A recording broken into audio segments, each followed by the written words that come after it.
It has been coming for a while now, but I can finally declare that DRIVETRIBE has a V10 car in the garage, and we found a rare one. The car just outside is one of 20 ever made. So without further ado, welcome to the new DRIVETRIBE project car.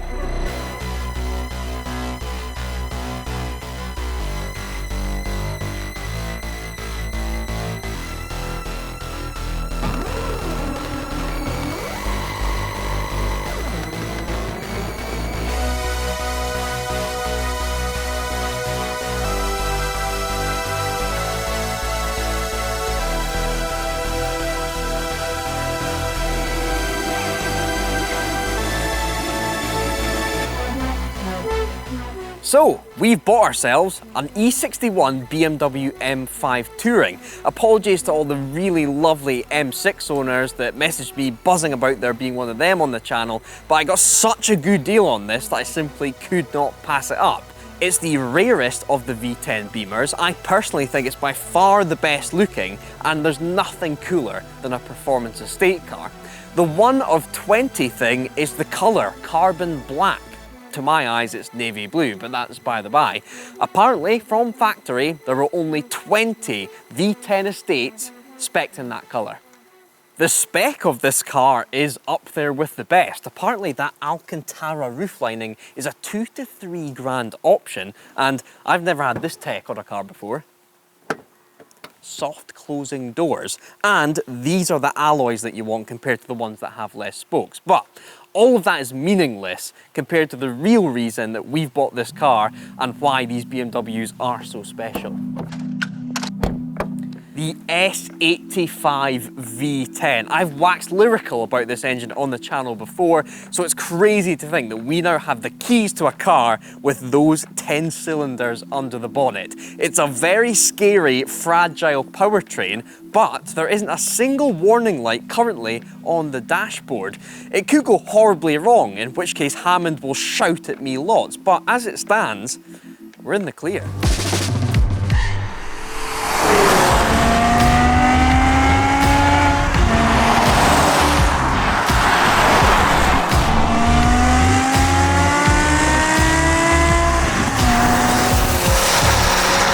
What a noise to have under your right foot. And it's weird because I seem to remember the M6 that I tested sounded a bit like a V8 until you got past a certain RPM.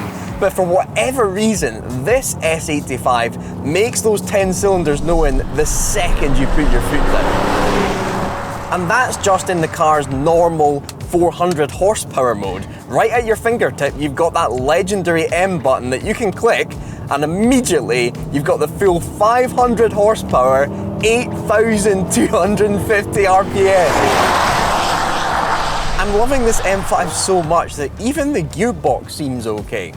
I've now settled into the mindset of it being an automated manual, that there is a computer somewhere dipping the clutch and changing gear for me.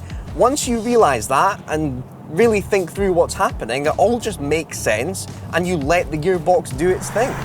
I have learnt that when you're just pulling away and you're in town, you do want to shift the gearbox to its secondary mode, because in its normal startup primary mode, it tries to pull away in second gear, and I've been told that rides the clutch over time and burns it out. So you start up the car, get it into its second gearbox mode, and it will pull away in first gear and you're good to go. So that is the mode for when you're in the city or on a motorway. And then, to be honest, once you're out in the country, all you're going to do is click that M button and you're immediately in the top ferocity mode and you can absolutely fly.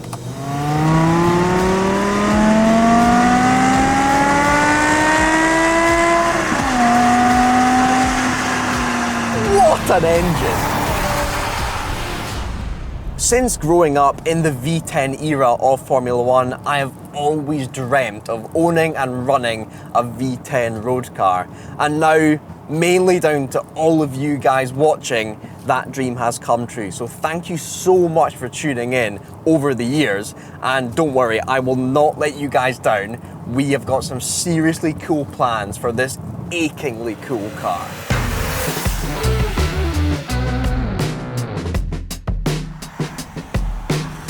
There are a couple of things that do bring me back down to earth. The first of which is the steering. It's very, very slow on this car, which seems odd. My old MG ZTT had a quicker steering rack than this. I don't really know why it's this slow. I've caught myself out on a couple of corners once I'm out and about because I'm simply not putting enough steering lock in. It's so slow. So, anyone out there, E60 or E61 owners, have you experienced a similar thing, and is there a quick and easy fix for it? Is there just a quicker rack that you can buy, or is there some bushings you can change? Tell me in the comments below, because it just doesn't seem to quite suit the car. The infotainment is crap, but I guess that's to be expected from a car from 2007.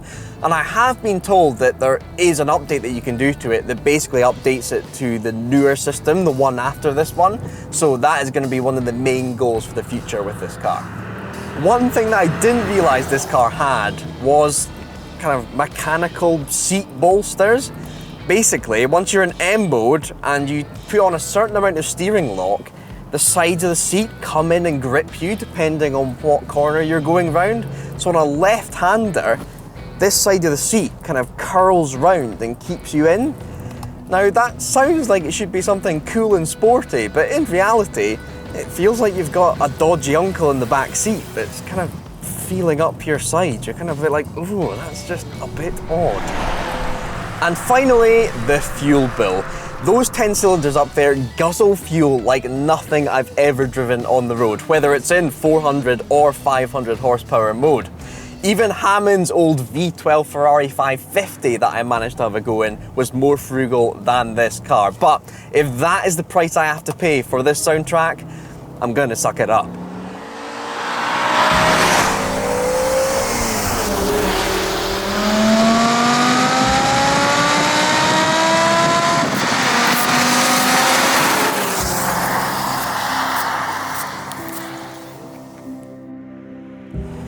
Manufacturers do not make cars like this anymore. This era of the performance estate car has very much been and gone. And when you think about it, it was quite a simple but brave brief by BMW to their engineers.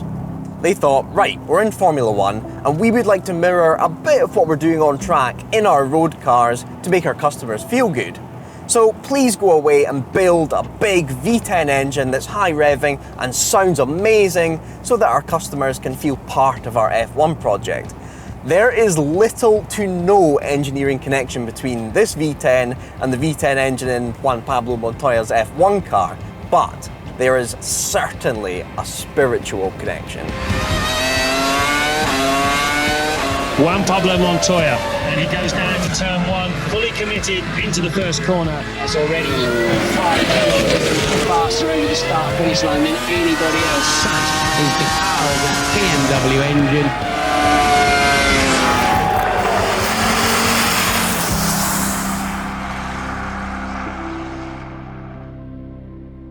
When it comes to V10 estate cars, as far as I'm aware, there have only been 3 ever made. The E61 M5 Touring, and then the Audis, the S6 and RS6 Avants. To me, this stands out from them all. Only 1,025 M5 Tourings were ever made, and only 222 were right-hand drive. And we got it for the same price that M6s are going for these days, so I think we've absolutely nailed it. So, there you have it. Here's the canvas for the rest of 2022 and beyond, but what should we do with it? Because I want you guys to see this car as much yours as it is ours. So comment down below with what we should do.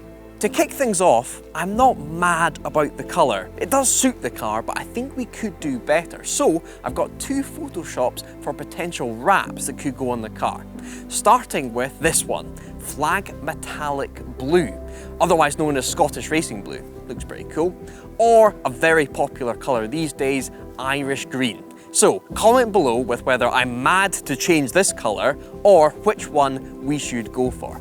First things first though, I'm going to get this to a BMW specialist who knows that V10 engine inside out so that he can check over everything that could possibly go wrong to either just check it or sort it out so that I have a really solid S85 under that bonnet. It will also help me sleep at night knowing that those rod bearings won't, or shouldn't, spin.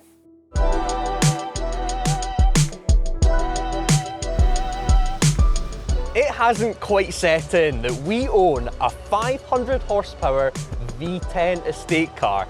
That badge on the back, that startup sound in the morning, it's pretty special. But before this car gets settled in, we've headed up north to check out and sort out everything that could possibly go wrong on these pretty scary cars. But I think, judging by the name above the door, we're in the right place. So Steve, what are you expecting to see when we see these bearings? There's quite a common pattern of wear with the bearings on these cars. It's usually to do on the upper half of the bearing that lives in the upper half of the rod, because that's the one that gets all of the compression, all of the load against it. Yep. You usually see uneven wear patterns on the top of the bearing, mainly in the sort of central 50–60%. So. And I've seen pictures on the internet. If we get down to copper, is that the danger zone, basically? Yes, copper is the final layer, which is the soft part that does all the embeddability and stuff with the shell. So it's the protection of the backing plate. Okay. So once you go through the copper, you're onto the backing plate, and that's it. Right, so what we're looking for here, that looks pretty good. This is the lower half bearing. Okay. So the lower half is generally a lot better, but there is some contact points in the middle there. That doesn't look bad at all. The tension.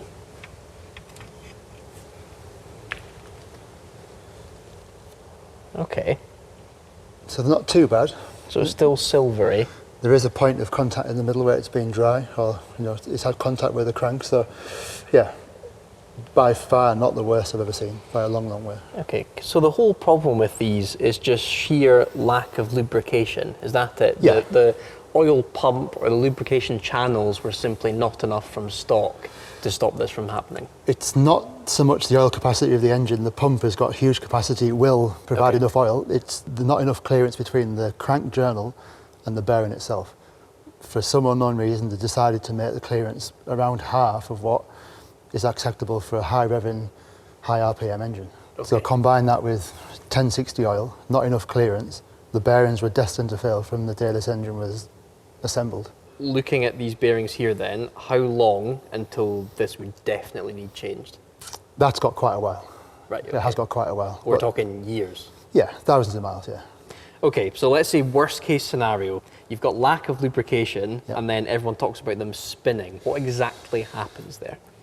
It's easier to show with the cap half, but that is fairly well into that. It's quite tight and it fits in, and the shape of the bearing is slightly, I won't say oval, but it's eccentric, it's not round. So it's just a press fit? It press fits in there, and the two halves of the bearing go on top of each other, and as the rod goes together, the two halves of the bearing crush against each other, and the crush is what keeps the bearing in place in the journal.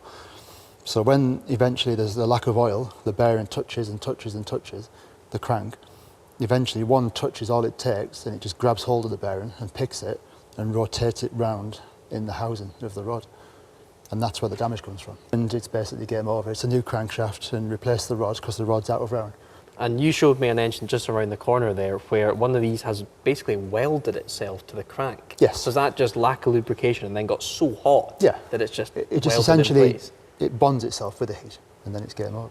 Okay, well it's good to know that these look okay, but I guess just whack the rest out and see what they look like. See what they look like, yeah. All 10 cylinders now sorted in terms of rod bearings, but being Mr. Vanos, you've noticed something with the Vanos pump before we put the oil pump on. So what is wrong with this? Yes, so we generally do it with all the cars, just in case they've been off in the past, the pump's been replaced, or the high pressure line that runs from here to the top of the engine's been replaced, is to check the mesh between that gear and the gear that's on the end of the crankshaft. Okay. It's like a crown wheel and pinion defect in a diff, where they have to set the mesh properly. There's a certain tolerance, and outside of that tolerance, if it's too big, it's really noisy. If it's too tight, which is, I think, the side that's probably more detrimental to the pump, if it's too tight, it puts stress on the bearings, and that probably is the cause of a Vanos pump failure that we haven't seen, but plenty of people have seen it around. So at the minute, what we have is a 0.03 of a millimetre of tolerance when turning the gear backwards and forwards by hand. The tolerance is 0.06 to 0.8. so it's less than half of what it should be. Okay, so it's far too tight. Far too tight, yeah. So the best thing to do is, while we're in here, do it properly, set it to the factory spec, and we know that we're not going to have a problem down the line with the bearing failure in the pump. Okay, well, let's sort this out.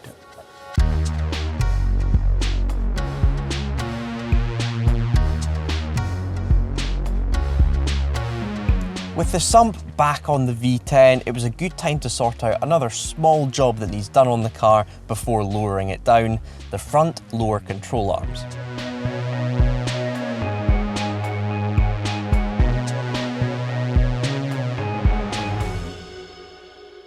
So Steve, another one of the big debates I've seen online is the oil that goes into the car. So BMW started with one compound of oil and people are saying use a very different one. What's the case here?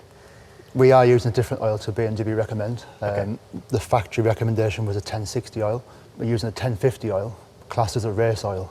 Okay, so it's thinner oil, which means especially at startup, basically everything gets lubricated better. Is that the case? Yeah, it's a little bit thinner, mainly when it's hot, but the benefits of that is that it flows faster. Yep. It gets around the engine quicker, which then draws the heat away from the components faster as it flows. It clings a lot better due to the type of oil it is. It sticks to metal better, and that means that on cold start it's actually sat in place as it should be rather than draining away.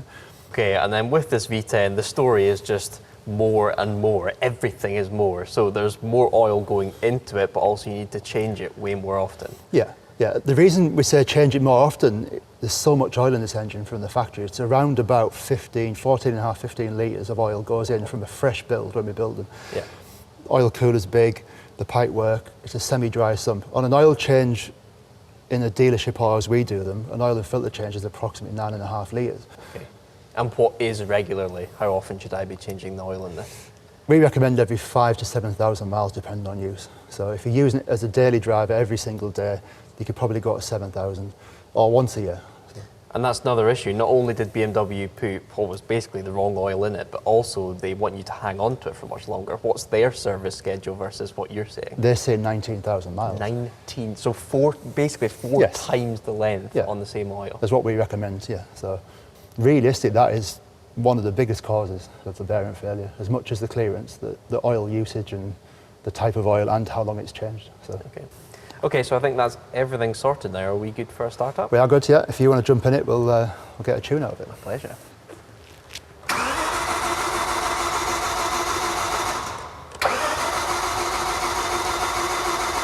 Hear it change. Yeah, the slick change there.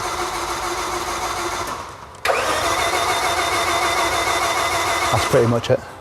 Happy with that? Yeah. So the crankshaft centre's now plugged back in. You're good to start the car now. Okay, let's go.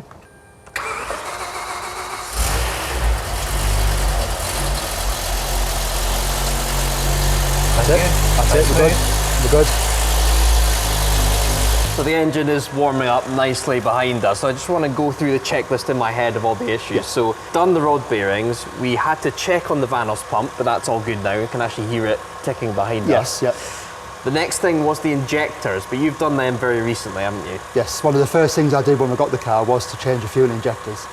Reason being, so paranoid about them sticking open and failing, it's catastrophic and it basically can destroy the block. That means the final thing is the throttle actuator. Yes. So we've actually got two here, and these two came off of this car. They did, yes, yeah. Okay, so when did you do this job? Is this fairly recent? This was done in January. Okay, so what makes these so trick and what goes wrong with them?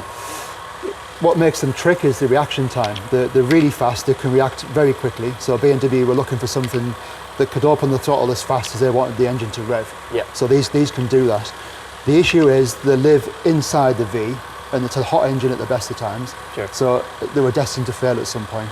There isn't really any replaceable or serviceable parts from BMW, but there are now companies that are rebuilding them and offering lifetime warranties on them. The main issue with them is, if you look at that one where it's sat, Yeah. and you operate that freely, it will turn and drop back to its position. Yeah. The main issue is that these tend to stick in a certain point. And what that is, inside of here, there's a plastic gear, and the plastic gear wears. So is that one basically stuck at 20% throttle? Round about that point, yeah. It's basically, it's not returning fully, Yeah. and it's sticking. So that's every major engine job finished on this car then? It is, yes, yeah. Okay, cool. So that means the only thing left, I remember you said you wanted to do the brakes on it all round. Yeah, just some pads are probably long overdue. So I think that's the final thing, and that's the car sorted then for you. It has been eye-opening getting my hands dirty with this car today. Having been only used to working on Fords and Rovers up until now, it's been pretty incredible seeing how much more complicated a car of this calibre becomes. I guess it all comes down to simply the increase in power. More power means more heat, which means you need more heat dissipation, which means you need pretty much more of everything. There's a huge radiator behind there that's split into two to serve each bank of cylinders, and I've seen more heat exchangers on this car than I've seen on any car before, and they're all enormous. And being a V10, it means that there's 10 of a lot of things, if not multiples of 10. 10 cylinders, 20 rod bearing shells, 40 valves, and on top of that, there's 33 sump bolts and 2 sump plugs. And it's not just the power increase, it's also the revs, 8,500 RPM.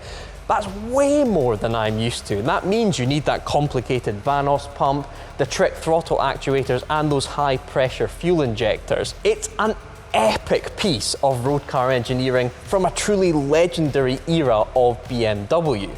So, fingers crossed, we fixed absolutely everything that could go wrong on this car, which means we can crack on with the plans that we have for it, which I cannot wait to share with you guys.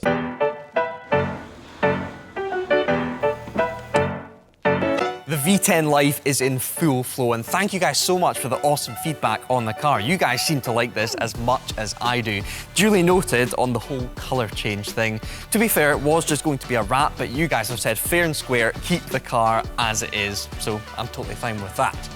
3 weeks into ownership, there is still not one warning light on the dash, which means there is no better time for us to put this car on a dyno and find out how much power those 10 cylinders are still creating. So we're at Evolve Automotive, a BMW specialist, to get this car on the dyno and see what this M5 is really packing. My plan is to do 2 tests because the S85 has 2 different power modes, 400 horsepower and 500 horsepower. And considering when I'm just kicking around town and driving about normally, I'm in that 400 horsepower mode, I'd like to see how much power it's creating then. After that, we will then click the M button, let those 10 cylinders breathe freely and see if it can get back up to the figure, which I think is 507 horsepower. We'll then look at the numbers and see if any modifications need to be made to just pump those numbers back up to where they were 15 years ago.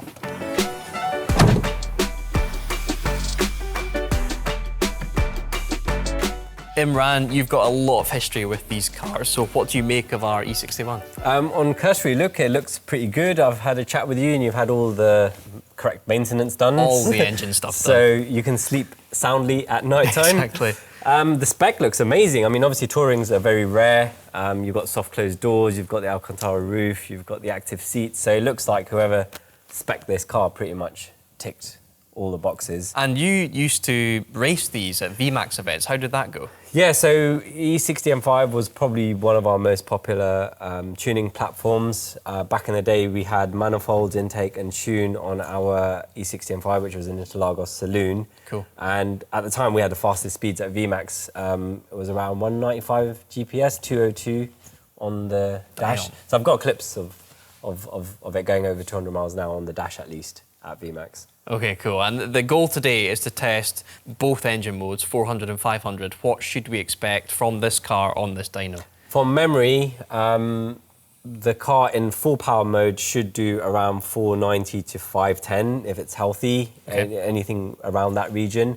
400 mode, to be honest, we didn't dyno too many in 400 mode, probably only at the beginning just to see what it did, or by accident when we left it and wondering where all the horses have gone. Okay.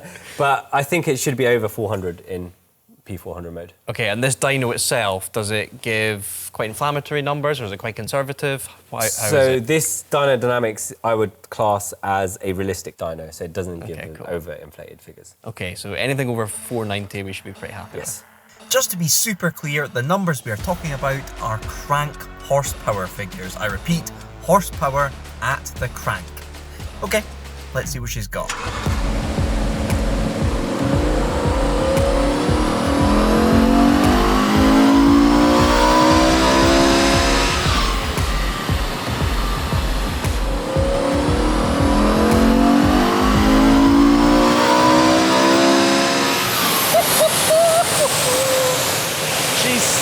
He's absolutely singing.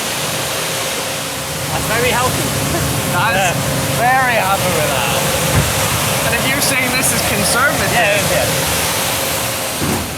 Imran, I am buzzing with those numbers. Why do you think those are so high? I think the car's just obviously been well maintained and you've had all the essentials taken care of. So I know you said you've had some new injectors and Mr. Vanos has done the rod bearings and throttle actuators. So it's just in good condition and it's obviously been looked after in its life. Cats are obviously still in good condition as well. Assuming they're still in there. Yeah, definitely. So yeah, I mean, that's bang on. As I said at the beginning, the range I used to see on these was 490 to 510, and it's made right at the top end, and we did for a laugh Dyno in P400 mode, and it made 398, It's really which is nice that that's more or less bang on. And as I said, this is what I would class as a realistic dyno, so cool. I mean, it's pretty much in line with the factory figures, which you should be happy with. Well, technically, if you're saying this is realistic, that's 3 and a bit horsepower above what BMW said from factory, 15 years on as well. Yeah, which is really good. So, I mean, and with one of these, anything over 500, you should be happy, and I think you are. Okay, well, you happen to also own a company called eVenturi, so you've got a bit of a secret weapon for this. Don't explain it now. Okay. We'll show it back in the factory, No worries. but can't wait to see what this produces with what you're going to put on it. 510 horsepower is very healthy for this engine, so I'm pretty buzzing with that. But we can make this car go and sound even better through an intake system. Bilal, you are the design engineer behind this intake, but the big debate online is BMW spent millions of pounds developing these airboxes, so what makes this intake system better than that? So you've got to remember, first of all, is when OEM manufacturer develops anything for the car, they have to adhere to very, very strict guidelines. And they have to basically conform to a lot of things like emissions and sound. And when it comes to airboxes in particular, they actually use airboxes to attenuate sound because they have to meet those strict guidelines for noise and harshness. So they're not making an airbox for performance. They're making an airbox to clean the air and to get the sound to a low level to pass those regulations. Okay. So when we make an intake, we optimize for power. The sound is then secondary for us. Sure. So that's why our focus being on performance is totally different to what a manufacturer's focus on for the intake. Okay, and these are stunning looking intakes here. So how do you go about designing something like this? So we start off with understanding the car that we're designing for, the power of the car, what the requirements are for flow rates and that sort of thing. And then we just basically look at the system organically, look at the space available and try to map out what we can do to maximize on the volumes. And then from there is just to implement what we can to make it as smooth as possible in terms of flow, to reduce the inlet temperatures and just make the whole intake system much more efficient. Okay, so you have a whole load of simulation software that can basically say this design is going to add this amount of power to the car. Yeah, so when we go through the design processes, we run the designs through CFD software, which shows us how the air is behaving, allows us to optimize on any bends. The aim is to theoretically get it optimal before we go to the prototype phase. Once it's prototyped, then we take it on the road, try and do dyno runs and see how it's performing in the real world. Okay, so what people might notice here is that it's a cone filter within here, but it's, from what most people would think of it, it's inverted. Yes. So what is the reasoning behind that? So this is actually a patented design from us. This was our first intake design. This was the concept which launched eVenturi as an intake company. So you started with the E60? We started with the E60, Cool. exactly that. So this is an idea I had a long time ago. I actually studied aeronautical engineering, so I have a good idea of fluid and flow dynamics and aerodynamics. And I always looked at intake systems in the market and I could always see the compromises being made and, you know, they were never really designed in an optimal way. So this was an idea I had to smoothen out that airflow from the filter to the engine. So in a normal intake, you've got a cone filter typically connected to a tube, which goes to the engine. Yeah. For example, this intake is connected to this MAF tube, and that goes to the engine. And the diameter of that MAF tube, as you can see, I can't remember the exact spec, 70 or 80 millimeters in diameter. And a typical cone filter will be much wider than that. You won't have a cone filter that width, right? Sure. So you have to attach that filter to this somehow. So normally you'd use a reducer. So you'd have a very short distance between that diameter and the large diameter of the cone filter, within which the airflow has to then neck down into. Sure. Right? And that creates a pressure drop because it's a sharp Yeah. turn. So what I did was I flipped that filter around. So now the mouth of that filter, which typically would be connected there, Okay. is now in the opening. And this whole section now necks down to that MAF tube. So you've got this much nicer Yeah. taper down to it. Yeah, so you can almost think of that whole thing as a velocity stack. Cool. What that does is it allows the airflow to very, very smoothly and gradually change the diameter. And that reduction in cross-sectional area actually invokes something called the Venturi effect, where the Hence flow... the name, right? Right, Sure. hence the name, where the airflow is actually accelerating naturally as it's necking down to the smaller diameter. So what that does is it actually allows the engine to work with less resistance. So the intake path of the combustion is having less resistance as it's pulling air in. And on a turbocharged car, same thing happens. The turbo is able to pull air in with less resistance. So it's more efficient, and then that frees up power, so you gain power. Okay, well, I don't want to put you on the spot too badly, but we're creating 510 currently. What can we roughly expect when we install this? So that engine is already highly tuned. It's really high to its limit. Yeah. And to be fair to BMW, those airboxes are big already. So they're not heavily compromised as an intake system. However, when we developed this system, it was extensively tested. And we did find between 10 to 12 horsepower gain, which is pretty good for this engine on an NA car. So Okay. I'd expect that sort of figure. Okay, cool. Well, my favourite product that you currently create isn't even for this car, it's for the kind of equivalent M3. The beautiful carbon plenum that you Plenum, make for that. And you've got it on a car over there, which we'll check out in a bit. I've heard from one of your fellow colleagues that you are developing a full carbon plenum for the S85. Is that correct? Yes, it is correct. Can I please be the first person to have that on my car? Do you know how many people have asked me that same question? We are developing it. It's a pretty complex piece to develop because it's actually two separate airboxes. Sure, yeah. They're not connected in any way. Yeah. So there's a lot of things we need to perfect. It's in that prototype phase still. We're going through, I think we've done maybe 5 or 6 different molds now. So we're getting there, and hopefully in the next few months we'll have an update. So That will sound yeah. insane. It will sound absolutely incredible. So yeah, look forward to that one, guys. Bilal, thank you for the explanation and looking forward to seeing these on the car. Welcome. No Thank problem. you.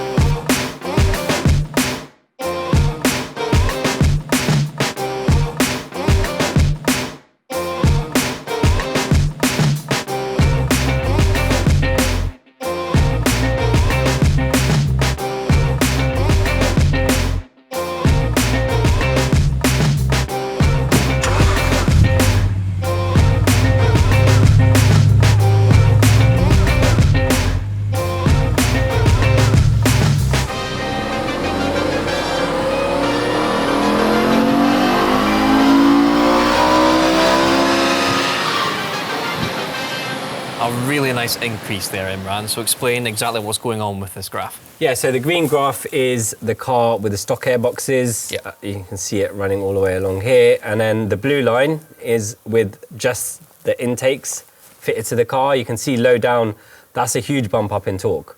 So these Okay. cars are renowned for not having low end torque. So one of those blocks is 25 foot-pound. Nice. So you've gained 25 almost throughout that bottom part. Then it maintains it around between 15 and 10, almost throughout. Horsepower again, one of those blocks is 25 horsepower, so you've gained around 15, 12 throughout the rev range. And at the peak, it's slightly lower at 8, but it's making it where it counts, which is like throughout the whole rev range. So we call this like area under the curve. People get really fixated with the peak power. Sure. But you've got a lot of usable power now, and you have to remember that's just the intakes. We haven't tuned the car, we haven't done anything, we just literally bolted the intakes on.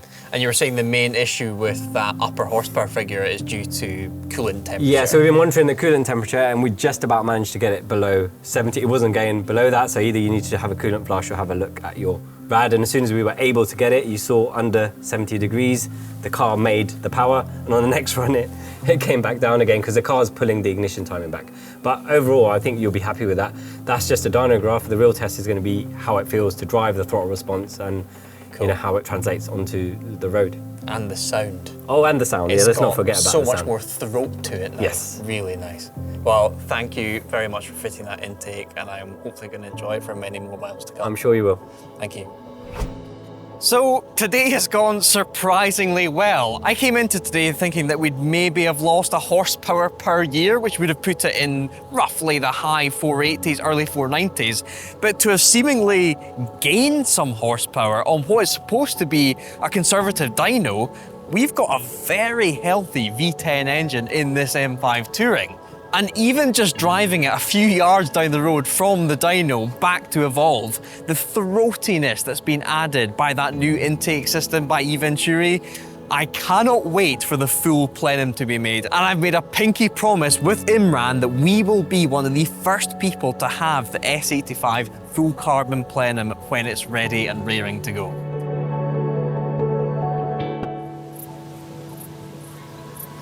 The last time you guys saw our M5, it was making a heckload of power on a dyno, and while I was chasing Ben Collins in his 911 Turbo, I think he was quietly impressed, so much so that he's texted me asking if he can have a shot at it. So he's asked me to meet him in this weird, secluded woodland car park, slightly odd. He should be here any minute.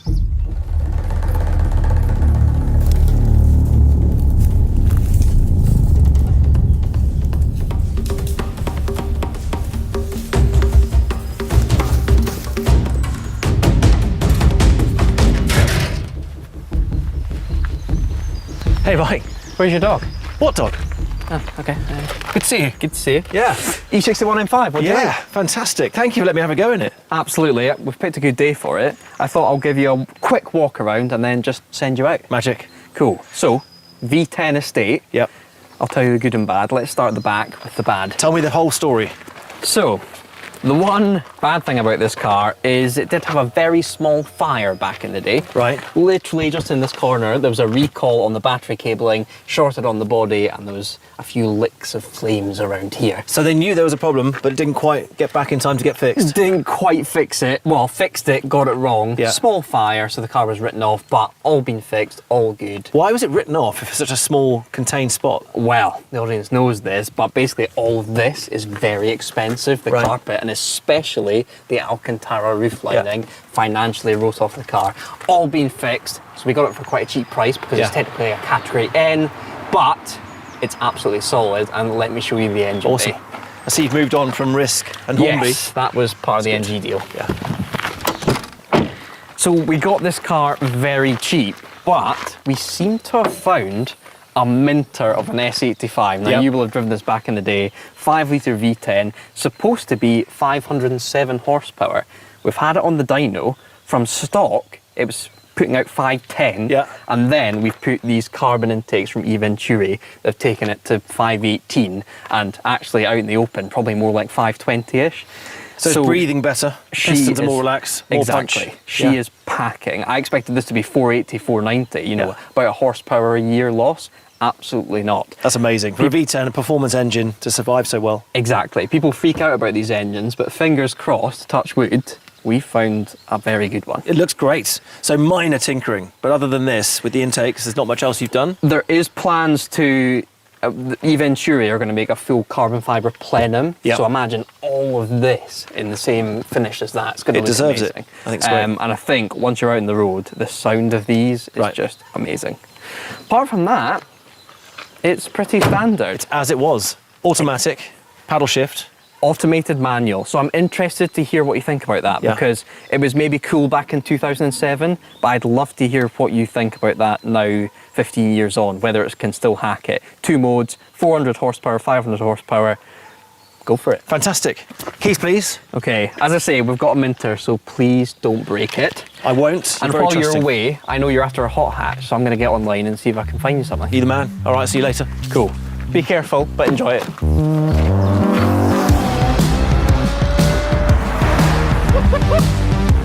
Right. It's always always interesting stepping into another man's car and seeing what you find there. The peanuts in the door sleeve, the vanilla air freshener, clearly covering up for some flatulence issues. We don't need that. Let's take that one off. Back to the important stuff though. This is a rare beast, an M5 Estate from 2007, which was a watershed year for BMW. I remember taking out the BMW M3 in a contest at Ascari Resort for Top Gear versus Clarkson, his AMG C63. They were diametrically opposed. The M3, totally refined handling, superb poise and balance, and wonderful drivable power from that V8. And it was like nothing that had gone before it. It really was a total sea change from the M3s of the past. It was less bony, but still had that support. You could really hurl it around the track. It had a fantastic level of grip. This M5 just takes that on a little bit further with 2 more cylinders on essentially the same engine to make it up to 500 brake horsepower, super linear power. The question you have to ask though is that after 15 years, does it still have it? Now power-wise, we know on the Dyno, yeah, it's all there. Handling-wise, this car always felt a little bit large, quite long, and a little bit roomy when it comes to how much road it takes up. But actually, I feel the support in the suspension. I don't feel anything that feels tired, feeling the bumps are being taken care of appropriately without too much roll. So far, so good. Okay, this is looking nice. 1988 Peugeot 205 GTI, the 1.9. My dad had one of these, black with the red piping. That's lovely. Let's keep that as a tab. This thing is fantastic.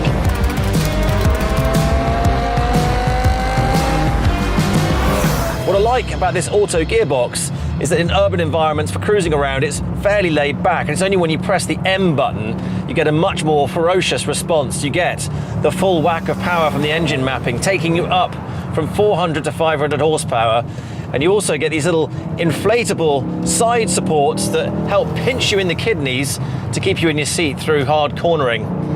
And the response underfoot, the tenor is really changed. You really feel the advance of the power, and the response in the throttle is much higher. It's so cool. You just get that fantastic little squirm that's so unique to the M series BMWs. Just love this car. Actually though, these side supports are quite annoying. I feel like I'm being felt up inappropriately, but gadgets wise, the rest of this car really works. The heads-up display is exactly where you want it, so you never take your eyes off the road. It's showing me gear, RPM and speed. And the driving experience in this thing is really vivid. Really good response. I've heard online that some people find the braking a little bit milky in these cars. I don't sense that at all. It's got massive steel brakes that are really ripping the speed off. And really good agility and feedback in the steering wheel. Got really good sensation coming through the dividing rod. Can feel the grip. Really in tune. And with the M on, limited traction control, so I can feel what's happening in the tail. Okay, now definitely going up in price here. We've got very, very nice Renault Clio V6. What colour is this? Liquid yellow. 1 of 4 apparently. Handle like shit, but I'm sure Ben would be able to handle it. I love this thing. It's cheeky.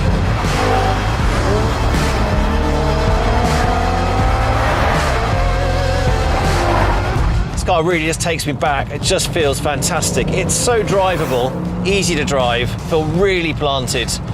It's just like slipping your hand into a leather glove. You know exactly where you are all the time. I think BMW were really keen to capitalise on the links they had with Formula One back in the day. The BMW Williams F1 team with a V10 engine powering that monster. And I'm a huge fan of the V10.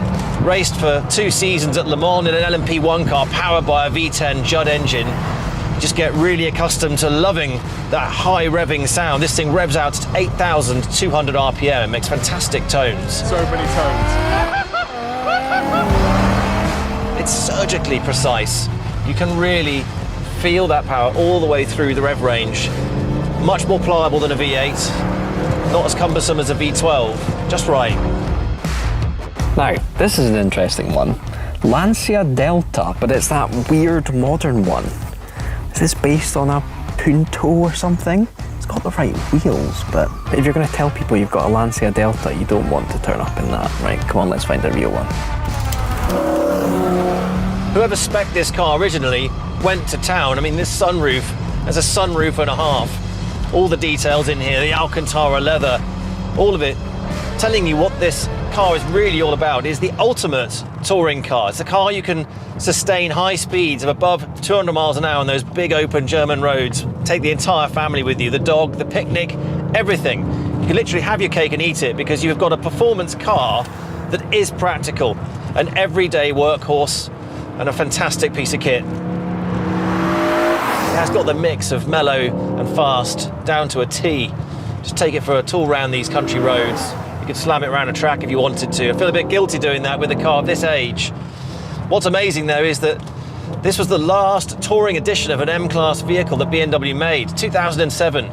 That's about to change because BMW are launching the M3 Touring Edition this year, 75th anniversary of M for BMW. Now it better be good because the expectations are very high.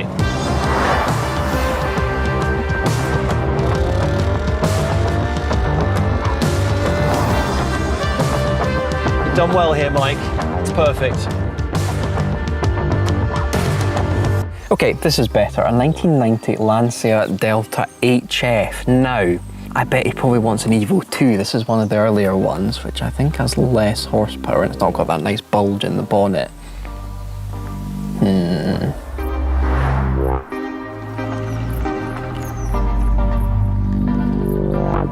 Good fun? Yeah, awesome. Loved it. Good. Well, give me a quick report on the car. Best bit?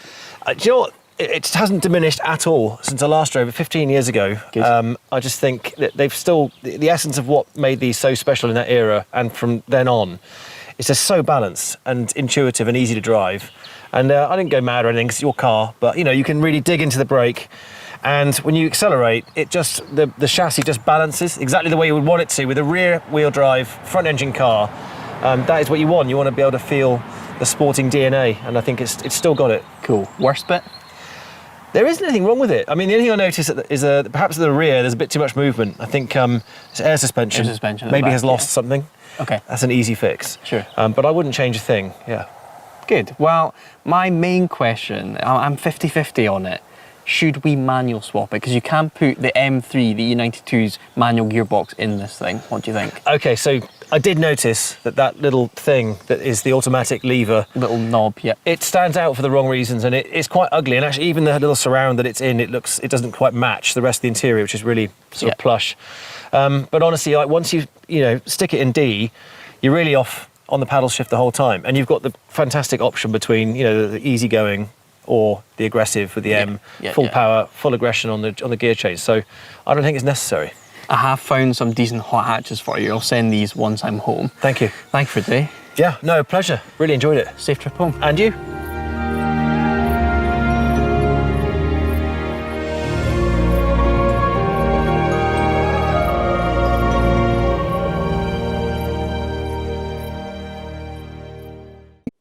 Ooh. Well, that's quite strong. This is a clear message you've given. Oh, wow. Mike, hello. Yes, yeah, BMW. Do not change the colour. No, don't. I don't think it would be safe. It's a strong, Definitely come up with an alternative. All right, mate, good luck. Yep, roger that. Right, cheers, Richard. Bye-bye. Bye. So, you guys really like the colour of our V10 BMW, and a lot of you have made sure to tell me in the comments not to change it. So, today's video is us setting about protecting it.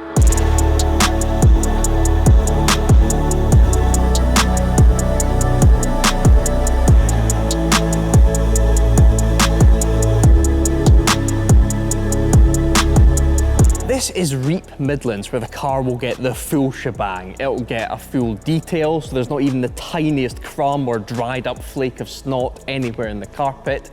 All the front-facing parts of the car will get paint protection film applied, and then the rest of the car will get as tip-top a ceramic coating as possible. Our car currently has more power than when it came out of the factory, and hopefully by the end of today's video, it will look better than when it came out of the factory.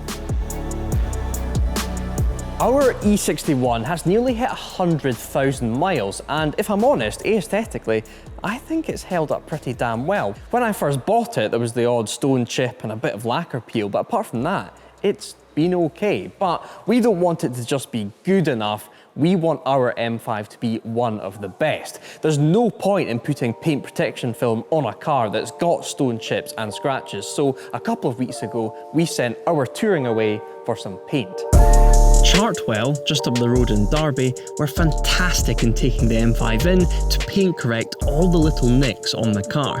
That meant a full respray for the bumper, bonnet, front wings, mirrors and some small bits of the rear quarters. Lacquer was then applied to make it look super fresh, and the paint was left for 2 weeks to cure.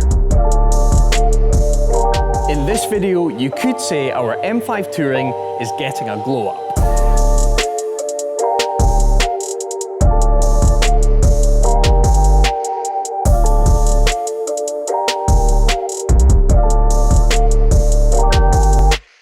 So Pete, you're the co-director here at Reap Midlands.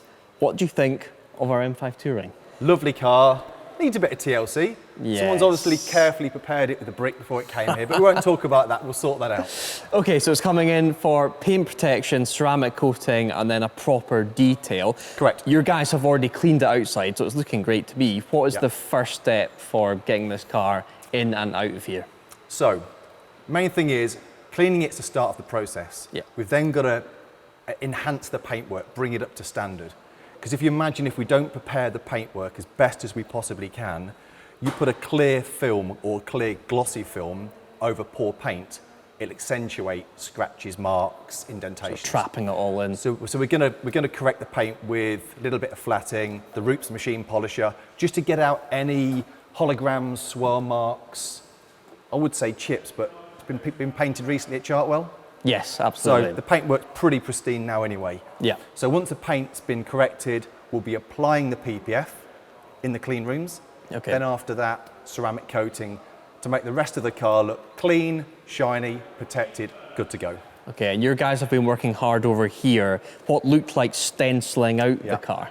Is that due to its age? Because this was kind of pre-PPF, wasn't it? Yeah. Well, the original pattern on this car, going back to, what year was it built? 07. So 07, the patterns for PPF weren't particularly popular because it's quite some time ago. Yeah. The patterns then didn't really have the right coverage. So what we've done, we've actually patterned and templated the panels to bring it up to the modern coverage. So you get really good edging all the way to the edges, no nasty relief joins. Yep. So we do it properly first time around. Okay, so the first part of the process is getting this car into that bay and then your guys cracking on. Yep, make the magic happen. Cool, let's see it.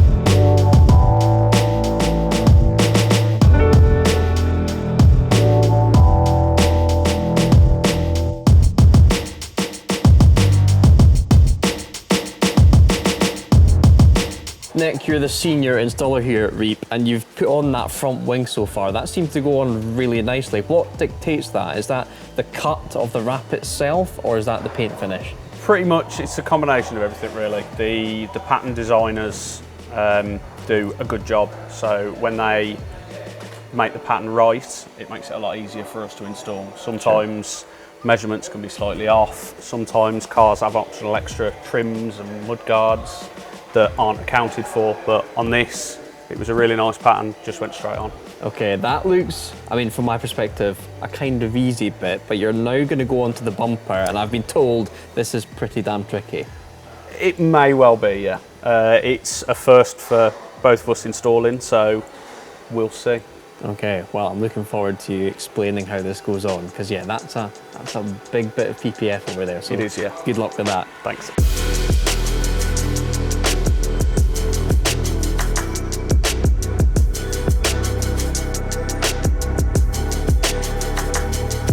And what's the job of this little tool here? So the squeegee is just to squeegee out your excess water and solution inside. So when you want the film to stick, you then rinse out your slip solution just with neat water. Okay, so that's straight water you're spraying in there. Yeah, so then that just enables the film to stick where you want it to stick. So is it a case of no going back once you've done this, or is No, there no, still no. lots of flexibility? Once it's stuck down, you can easily just lift it back up again with your shampoo solution and re-manoeuvre it to where you need to be.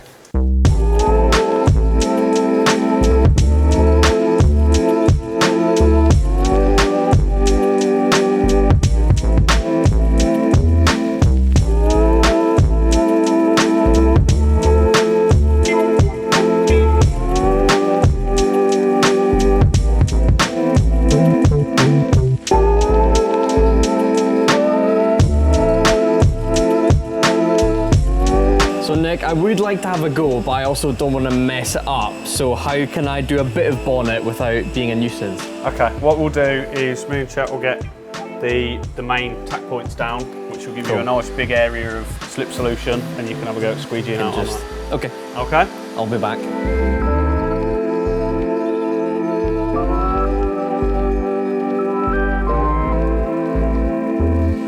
Okay, so main thing is the squeegee. Thank you. Number one rule when you're squeegeeing out is always pull your squeegee. So you never want to push, because you'll snag the film. Okay. So we just pull in overlapping motions, about 50% overlap each time, and you just pull in the water down towards the front.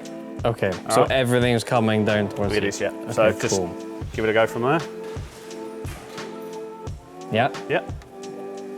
Oh, that does feel good. It's very satisfying.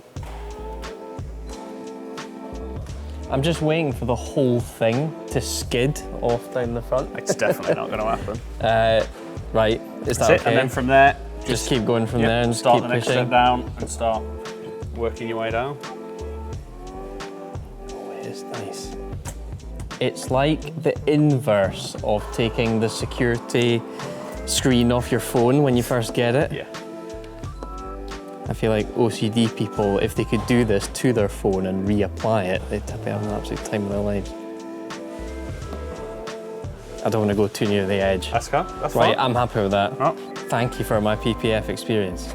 Beautiful. Not a problem. I'll send you an invoice.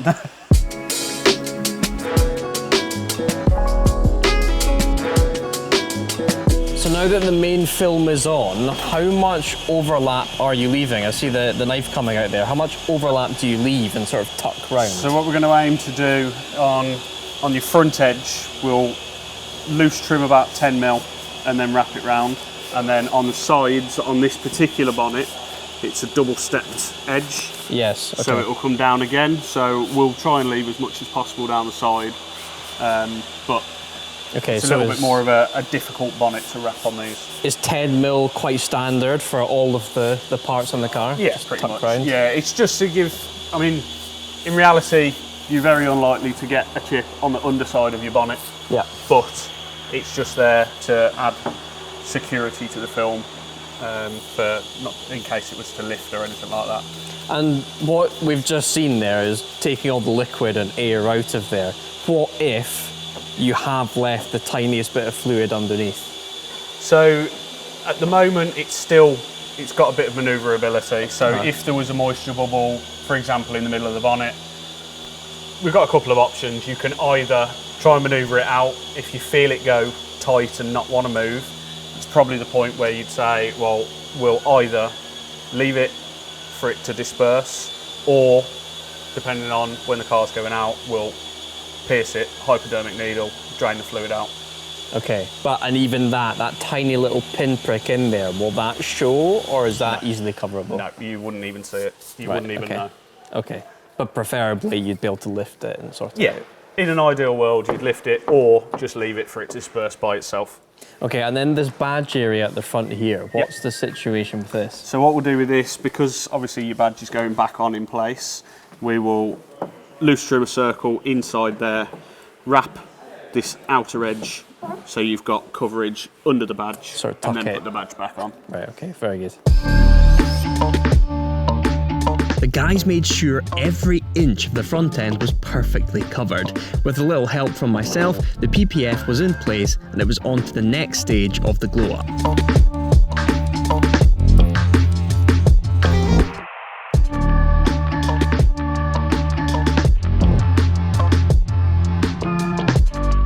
So the PPF has now been applied to our M5 and we will be putting it to the test. I'm a bit scared about it later in the video, but now we're moving on to a ceramic coating and we're going to be applying this stuff, Crystal Serum Ultra from G-Technic. This is pretty high-end stuff and the process takes quite a few hours. So I'm looking forward to seeing that and the car looking even better than it does right now.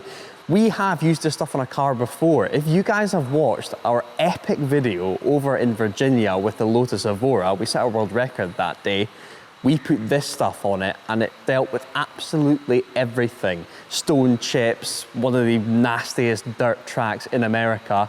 The car was completely fine. So this on the M5 should work perfect. The M5 was initially given a machine polish before it was time for the coating. This stuff is the top coating from G-Technic, with the whole point being that it is super hydrophobic, so it repels water and dirt, which will keep the paint looking glossy and retaining a nice shine that will match the sheen of the PPF. It's also very durable compared to most other ceramic coatings, and you have to be an accredited detailer to apply it versus one that you could just do at home. Hence why it'll be the lads at Reap putting it on the car. Finishing things off with a few more coating goodies, next up it was all hands on deck for the interior detail.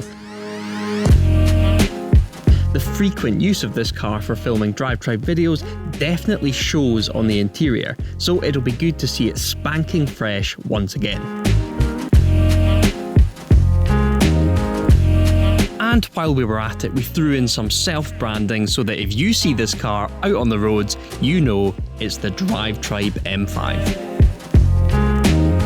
Seemingly the entire Reap team's getting stuck in on the car now and it's being transformed before our eyes. But this, for me, is the worst bit of the interior. Ironically, an entire bottle of G-Technic from a few weeks ago spilled, and I was wondering what the smell was. It was a really nasty stain, this white stain on the boot floor. I thought it would come out, but I think it needs a proper wet backing. And it's gone underneath into this little tool bay here, these nasty white stains. So it will be really good to get those wet vacked and get this boot looking as good as it should. Speaking of the boot, there's the nastiest bit of this car's history, the fire that happened in this back right corner. One thing that we're going to tick off is cleaning up the wiring in there. There's still some literal soot from when the fire happened, so it would be good to get that cleaned up and completely eradicate this car's nasty history.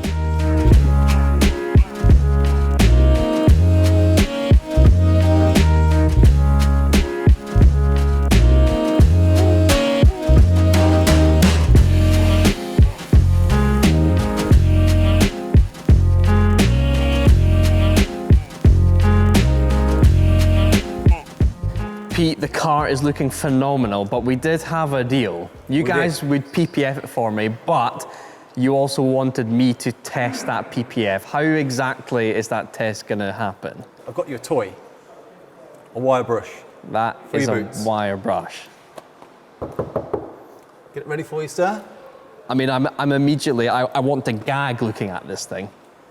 You want me to just scratch the car, looking like this? It's all been done, it's all protected, there's nothing to worry about. It's ready to go. Scratch it. Okay, just to be clear, I do not want to do this. I'm telling you to do it. It's part of the deal. Okay, let's go. Give it some welly. That is the worst thing I've ever seen.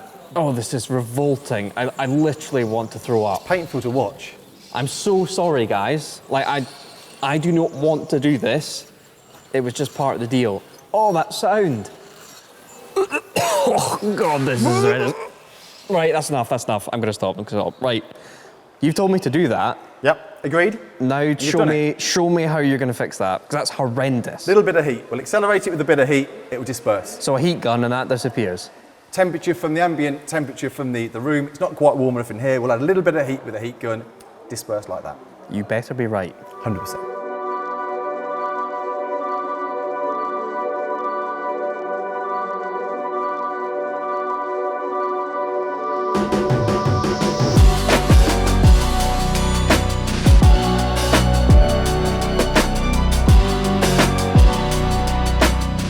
You guys have loved the spec of our M5 Touring, so all we've done today is fully protect it for many, many more years to come.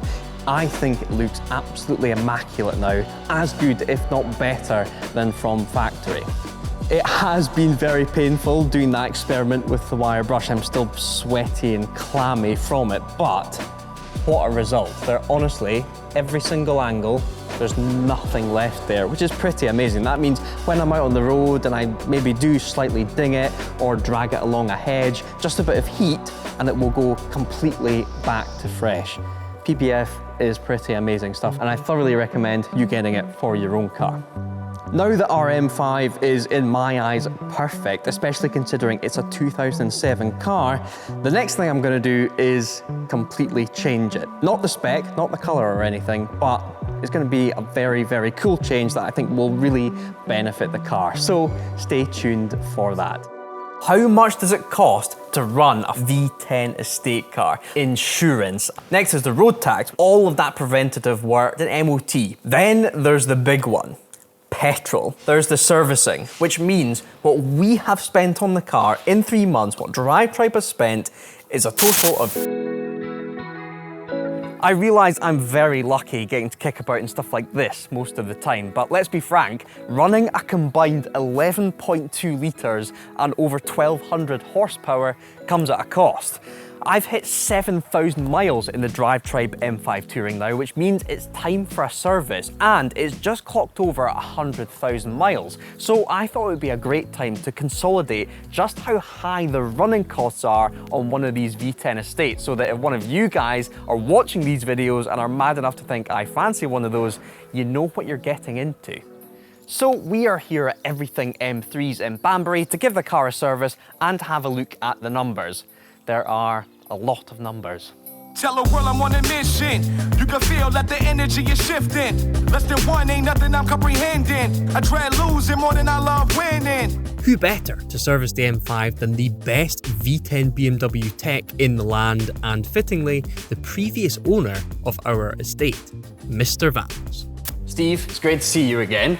What have you thought about our content so far with your old car? It's been really good, actually. Enjoyed watching it. Enjoyed seeing what you've done with the car now. Yeah, enjoyed it so much. It's good to have you back on the channel. I remember you saying you recommended a service interval of about 5,000 to 7,000 miles on these V10 engines. Yes. It's done 7,000, so the perfect timing. But you remember what you've done on the car. So apart from, you know, the obvious stuff like engine oil, what else needs done for this service? I think it's been around 10,000, 12,000 miles since spark plugs were done. Okay. And they do make a difference on these cars. They do erode the tips away quite a bit. So sure. Next thing after that would be differential oil. Okay. It's still within its service time, but it's, you know, it's good practice to do it. So spark plugs, diff fluid and engine oil, what's the best order to do that in? First of all, drain the engine oil, let that drip out. Cool. And then we'll do the diff oil while it's up in the air, drop it back down, change the spark plugs, and that's it. Cool, let's get it up.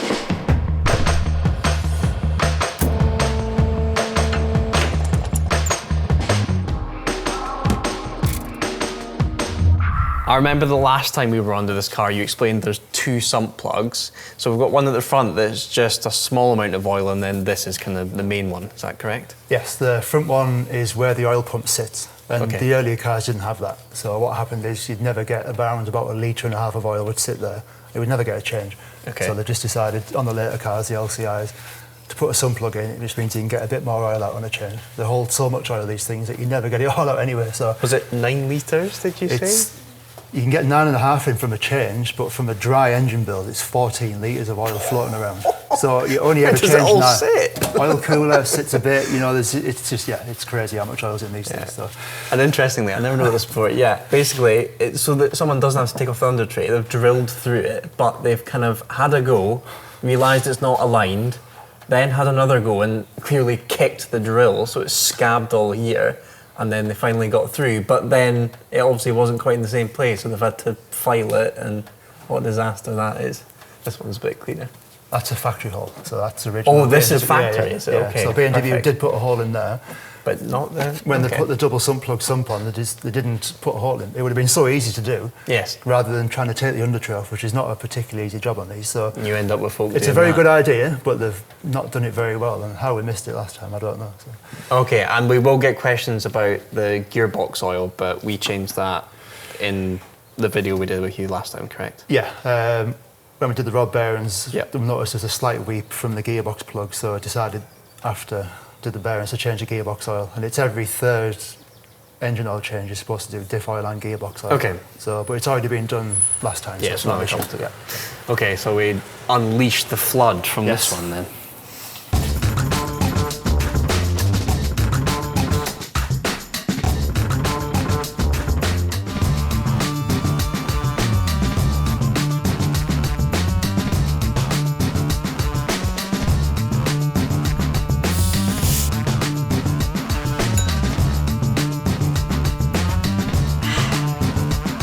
So 7,000 miles down, how is the oil looking in there? Is it okay?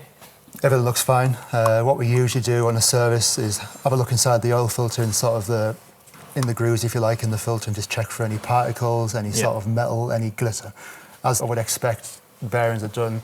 We did put a clean sump on this and wash it all out, so the best chance it had of staying clean. Yep. And other than the oil being a bit dark, but it's a bit misleading because the oil's red that we put in. Everything looks absolutely perfect, so yeah, cool. Everything's expected. And you have been great coming down to service the car. You don't do this normally, but you do a mobile service for specifically Vanos units. For Vanos units, yeah. So mainly E46 and E36 M3s. Go out and we'll fit a replacement unit on site. It's something that can be done without a ramp, so it's easy to do. But yeah, generally speaking, we don't do service work unless it was at a garage and we tie it in with some other work. But you are happy to travel if a Vanos is in need of a We a travel replacement. from John O'Groats, Newquay, Isle of Skye, Ireland. Yeah, we've been everywhere from top to bottom, left to right, so yeah, we don't mind that. So what's next? New filter back in, and then put the cap back on, lower the car down, fill it with oil, and then we'll tackle the spark plugs. Sweet. So Steve, around 10 litres came out. Is it 10 straight back in? Yeah, 10 goes back in.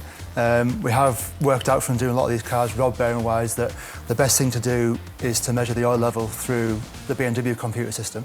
Okay. We won't be doing it today because we do know that 10 litres brings it to the top of the level. On the iDrive, it's a bit of an average level over time, so that gives you an exact measurement at the time with the engine running. And speaking of that iDrive, I have had 3 warning lights since I've owned this car. The first one being that, please may I have another litre of oil, please. So I feel like every single V10 BMW owner will have one of these in their boot. I must have put 3 or 4 of these in it over the 7,000 miles, which seems silly, but I guess it's just part of the whole package. The next warning light, low fuel. Yeah. And that pings on, I love it. It pings on with 70 miles to go. Most cars it's like 30, 40, maybe even 50, but this gives you plenty of time to figure everything out. Yeah, it's making sure that you don't run out. It's a bit optimistic at 70 miles, but yeah, the M-Power light we call it, because it's usually on all the time, you know, so yeah, it's on as much as the traction control light. And then the final warning light, it's the rear left registration plate light. So is that just a little LED that needs changed, or a full bulb? What's the situation with These have a holder with a festoon bulb in. They're quite common for corrosion on the holder itself, so what I've done is I've brought 2 new holders today, 2 new bulbs, put that in. It is possible that it might have a small wiring fault in the tailgate, which is an E61 issue. From the tailgate to opening and closing, the wiring can break. Yeah. I don't think so, because nothing else is gone off. It's just a number plate light, so hopefully that fixes that. Okay, cool. But before that, spark plugs? Yep, spark plugs next. Sweet.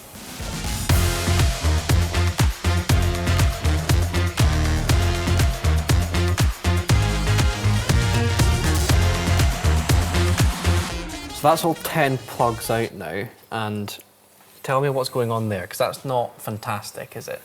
No, the reason we want to change them is these plugs wear out quite quickly, actually. It's a high compression engine, it revs high, there's a lot of spark going through it, a lot of energy with it being a high compression engine, so it does eat them. Okay, and what's happened there? Is the electrode has started to go oval. So the sparks jump in between the outer and the inner, and basically it just eats away at the centre part. So we compare that with a brand new one. So that's perfectly circular there. And then this one's gone oval. So that eventually could lead to a decrease in power. The engine would cut back. If you left it long enough, it would lead to a misfire. But what will happen is the engine will sense that there's a lot of current going through. It knows how much current's done through the coil packs on these, and also a control module called ionic knock control. And it basically measures the amount of current going through, and it works out the spark plugs aren't as good as they should be. It's a really complicated system, and they have done away with it now because it didn't really work. But you know, it can retard the ignition timing, which can reduce the power slightly. So we always recommend a set of spark plugs in these cars every year, or 5,000 miles. But it's probably a bit overkill. But I think 10,000 is probably a good service interval for a set of spark plugs and keep everything running at its best level, really. So. Okay, so really, just to be safe, every single time we're doing one of these 7,000 services, just crack some of these in? It wouldn't do any harm, yeah. It'd be interesting to do it like that and just see what the 7,000 mile look like. Then you could work out and say, well, actually, we know that's good. These have covered about 20,000 miles, these plugs, so they're probably gone too far. But a 7,000 mile would be quite good. Look at them and say, well, we could probably jump to the 14. But yeah. Well, considering the dyno results of this engine, it doesn't seem like there's been too much bother with these spark plugs. It seems they're doing okay. Yeah, they're doing fine, and the engine is a healthy engine, but that just shows that everything around it's working well. You know, there's good cylinder pressure in there, so... We could whack these in and it's a 550 horsepower V10. Fingers crossed, yeah. Right, let's get them in.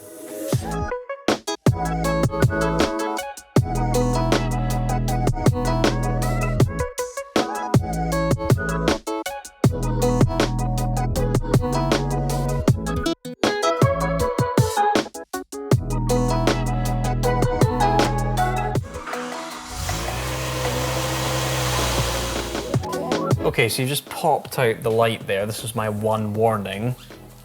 That doesn't look great. What do you think's happened there? Combination of a bit of water's got in past the seal from over the years and corroded the contacts, and also there's quite a bit of smoke damage in there. You look from this side, it's discoloured and it's starting to corrode more than just water damage. So yeah, it's probably a combination of water and smoke, and the contacts have failed. So smoke being from the fire that happened. Yeah, the vast majority of damage on this car was smoke damage, yep. rather than the fire being out of control. Yep. You know, smoke gets everywhere, and you can't eradicate it without replacing parts. So that's what wrote the car off. Okay, well I guess it's a small part, so just replace both while we're at it. Yeah, do the pair. Visually, it'll look better having two fresh, clean lights in as well. So just do the pair together, and save that one coming on further down the line. So it is my only warning light, but also that would be an MOT failure. It is an MOT failure, yeah. Right, let's get them in.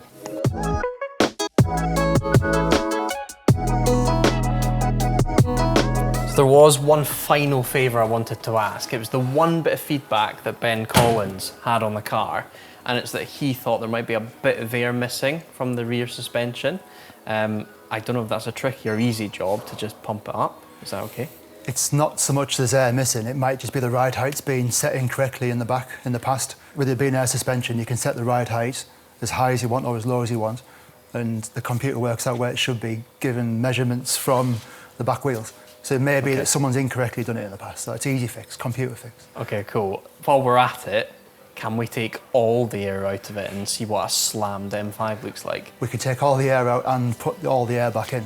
So we can have a dragster and a lowrider. I want to see that. Yes.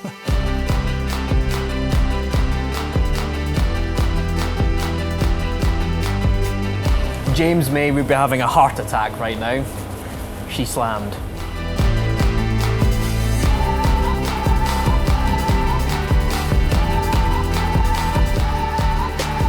So the car's looking so much better now with that rear ride height brought back up. The way you reset that, was it loss in air, or is that just a setting? It's a setting thing. If it was losing air, you'd come to the car and find it was sat overnight on one side, it'd be down, and it would pump itself back up, but that was literally just a setting thing. Cool. It could be from programming over the years, or someone's put the wrong measurement in. So what needed to change? What brought it back up to level? How much? 10 millimetres. So it was sat, the back of the car was sat roughly 10 mil too low from what BMW's factory settings would be. So yeah, it'll drive a lot differently to be honest, and it looks better now. So good. Well, I think that is the final job for today. Thank you for coming down. Do you want it back yet? The car? Yeah. As much as I like what you've done with this, yeah. I'm done with that. So no, it's all yours. Okay. Well, before you go, I do have one. I would say it's a gift. It's actually something you left behind. 2 seconds. I thought it was the infotainment that was making a noise, you know, like the disc drive and the iDrive, but I actually discovered it's Christmas. 20 favourite sing-along songs and carols for kids. Was this yours, or is this a previous owner to you? It more than likely is my family's. Not necessarily mine, but yeah. Do you know how I probably discovered it was in? Right. I accidentally switched it from my Bluetooth to CD, and bloody Jingle Bells was blasting through my car in the middle of June. Well, the kids would be happy. So yeah, well, you can have that back. And thank you very much. Merry Christmas. Yeah. Let's answer the big question then. How much does it cost to run a 5-litre, 500 horsepower V10 estate car? I've put together a spreadsheet that has two main numbers on it. One of them being the amount of money that we have spent on the car, and then another number being if you were Johnny Punter and you didn't have a big YouTube channel, so weren't doing collabs and had gentlemen's agreements, what you would have spent on the car in the last 3 months. So let's start off with one of the biggest costs, insurance. I am a 28-year-old male who's in the media industry, who lives in the Bath area. That has come out as £2,198.86. That's with the AA. Next is the road tax, which comes in at £332.50. That's only for 6 months. Then we had the initial few jobs with Mr. Vanos in the second episode of this car on the channel. All of that preventative work, especially the rod bearings being the main one, but throttle actuators, this, that and the other, came out at £2,666. Then there's the single litres of oil that need to be added to the engine every 1,500 miles. I've put in 4 of those, which has come in at £47.22. Then the car had an MOT, passed it with flying colours, not a single advisory, that was 50 quid.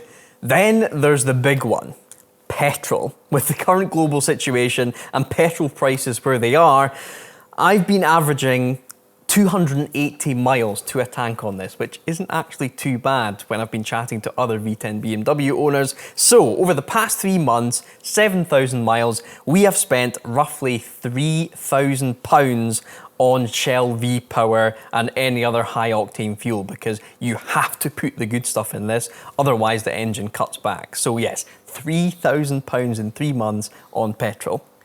Then there's the servicing. So this today, the servicing that Mr. Vanos is doing, would come out at £550, which means what we have spent on the car in 3 months, what DRIVETRIBE has spent, is a total of £8,844.58.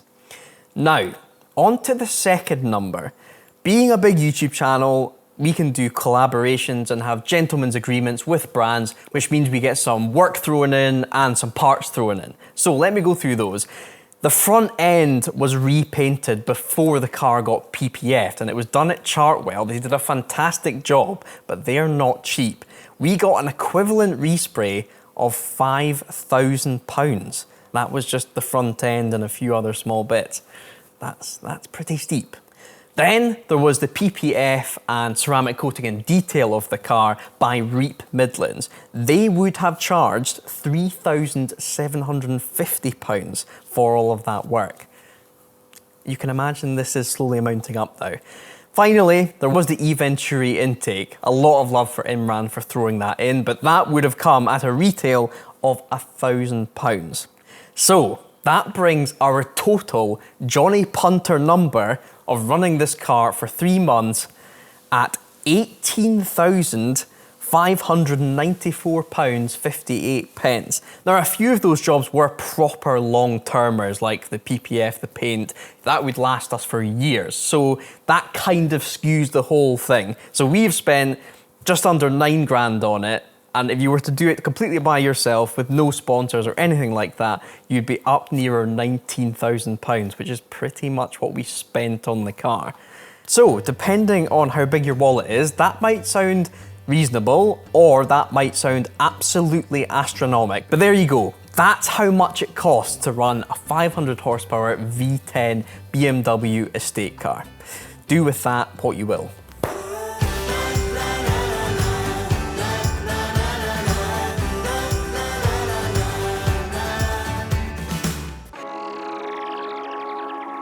The DRIVETRIBE M5 Touring has been awesome, but it's time for a change. Don't worry, we're not selling it, but we are going to change a fundamental part of the car. Something that a lot of people would say is the worst part of the V10 BMW driving experience. The same thing's happening to this car, this car, this car, and even that one there.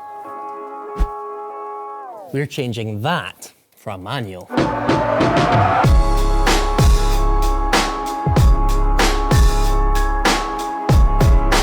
In the run-up to this surgery, I've learned some things. I thought we'd be swapping out the automated manual in this car for the manual gearbox that you'd find in the American M5s and M6s, but it turns out that's not going to be the case. So let's get the boss of this place, Dara, in to tell us what the plan is.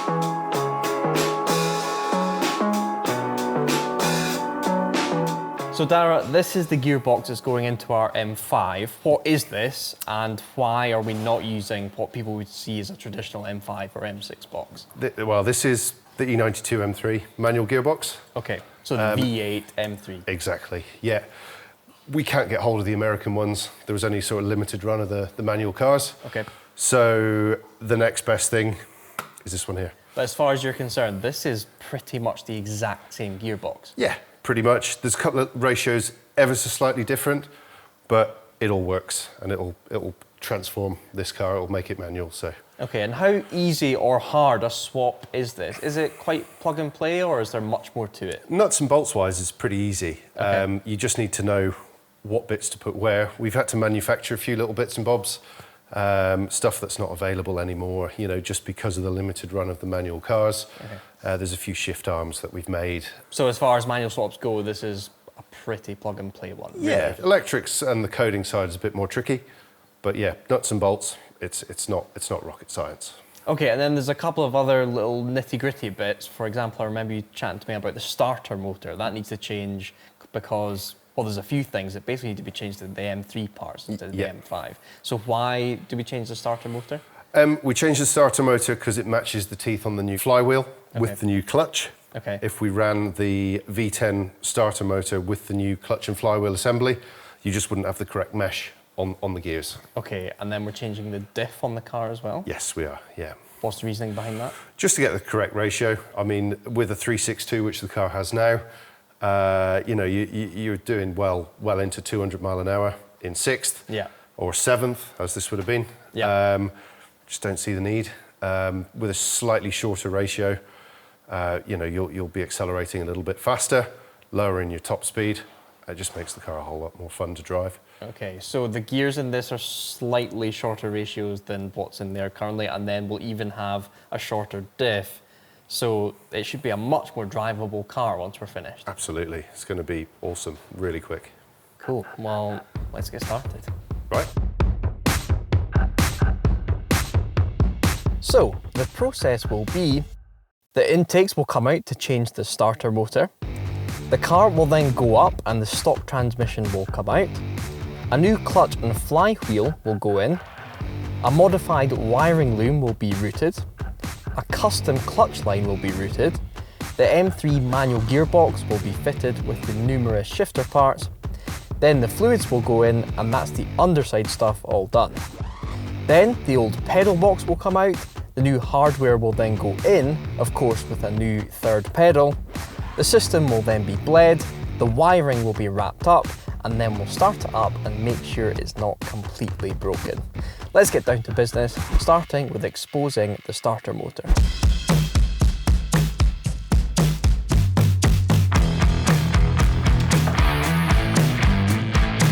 So this isn't the first V10 estate that you have manualised, is it? How many have you done? This is going to be number 3. Okay. So people might have seen the white one on the internet before. Yes. What's the other one? The other one was actually up for sale just recently. Okay. So some people might have seen that, but that was, that was carbon black, just like this one. Okay, cool. And one thing that a lot of people will say is that I'm damaging the value of the car by essentially modifying it. That's not the case, is it? It's actually the opposite in this case. It seems to be the case. They seem to be sort of fetching a little bit more money. Yeah. Certainly the Tourings, they were never available. They had the saloons in America, but not the Touring. Okay. So to have a manual Touring, I think is just that little bit more special. So this was one of 20 in this colour. It will become one of 3 manual Tourings and one of 2 carbon black manual Tourings. Apparently so. Not bad, is it? No. Cool, let's get these off. Cool.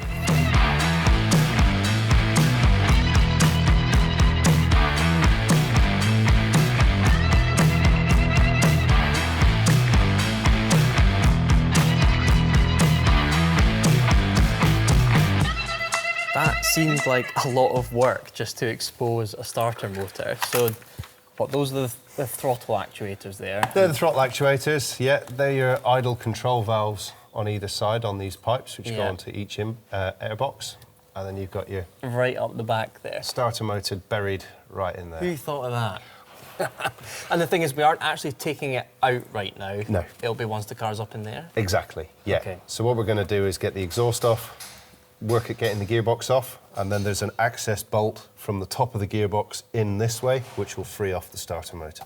Okay, cool. I mean, to be fair, it's always nice to see an exposed S85. Look at those inlets. That is absolutely beautiful. So, what now? Car up in the air and gearbox out? Exactly. Exhaust off, gearbox out. Scary, but exciting.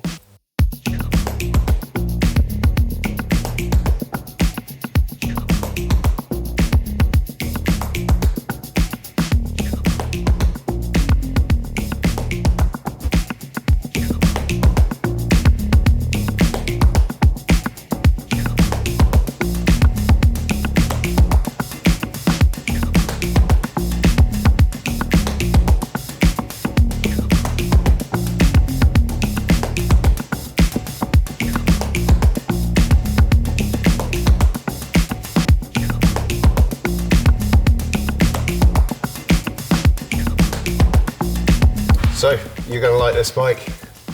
There's a cover there. I saw that. Is that what I think it is? Yeah, have a go at pulling the cover off, see what's underneath. I'll just hook it out. Yeah, just hook the hook in, pull the cover down. That's it. Oh, wow. Oh, you put the attachment there. Look at that. So in there you've got your shift arm bracket already in there on the chassis, and there's also the hole for the gear shifter mechanism. That's the bottom of your SMG shifter, so it's there. So all we've got to do really is unbolt the SMG selector that's in the car at the moment, add the bush in the shift arm, and we're ready to go. So no welding whatsoever. No. So BMW made the E61 chassis and didn't differentiate between auto or manual and just put that in. Exactly, So that just pops out and a gear stick goes straight through it. Exactly. Amazing.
You guys may have seen the star of this workshop in our last video.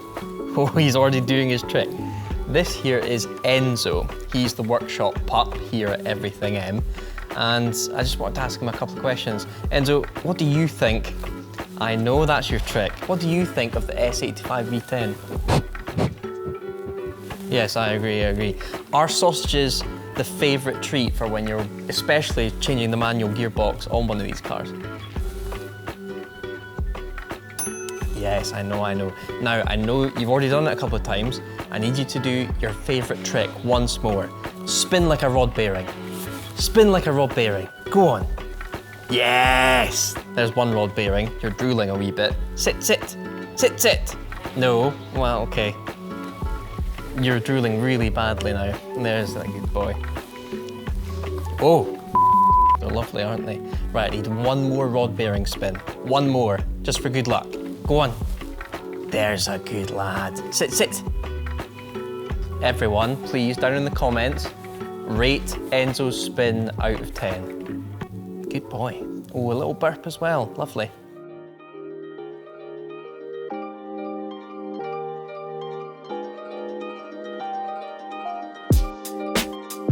So that's the end of day one. Obviously, I don't have a gauge of how easy or difficult that was. Did that all come out okay? Yeah, pretty straightforward. It's always easier pulling something apart than it is putting it back together again. So yeah, pretty easy. So we're gonna go away for a couple of days now. We're actually on a road trip to Le Mans, which should be cool. And something that people might not know about you, you're actually ex-F1 and Le Mans. Yeah. Who did you mechanic for back in the day? Oh, well, I did a stint with Williams, did a stint with Mercedes. Cool.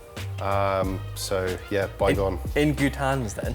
Yeah, like to think so. So while we're away, you're gonna do some of this sort of nasty, boring stuff. What exactly is that? We're going to take care of all of the wiring aspect. So there's wiring looms to be made, to be modified. There's lots of pinning in the ECU for the SMG system. We're going to be swapping pins around. We're going to be fitting a few of our sort of in-house machined parts, okay, just to make it more modular. And yeah, by the time you're back from Le Mans, it will be ready to sort of put the big bits back together, and then we'll get it fired up. Okay, well, I'll see you in a couple of days.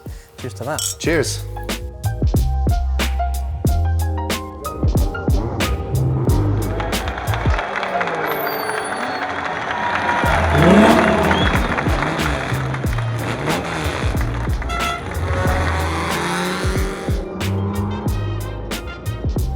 Right, Dara, I'm back. What's been happening since I've been away? So, car's been coded, so we use a company called ECU Works. Martin, he's taken care of all of the ECU coding. He's looked after all of the control modules in the car. He's taught the car that it's now manual. We are about to put the gearbox back on. Clutch and flywheel are on. Starter motor are in. Some of the center console bits are in. It's just a case of firing parts at it now. Okay, so it's basically mostly been wiring and nitty-gritty stuff, Exactly. and today's more kind of physical. Exactly. So as you were saying, first things first, we're putting the new manual gearbox onto the car. Exactly. Cool. Let me get changed. Cool. While we've been away, our James May M5 roasting video has gone live, and the guys here at Everything M have decided to respond to some of James's comments. How are you going to make the interior look right without it just being a load of cable ties and gaffer tape and bollocks?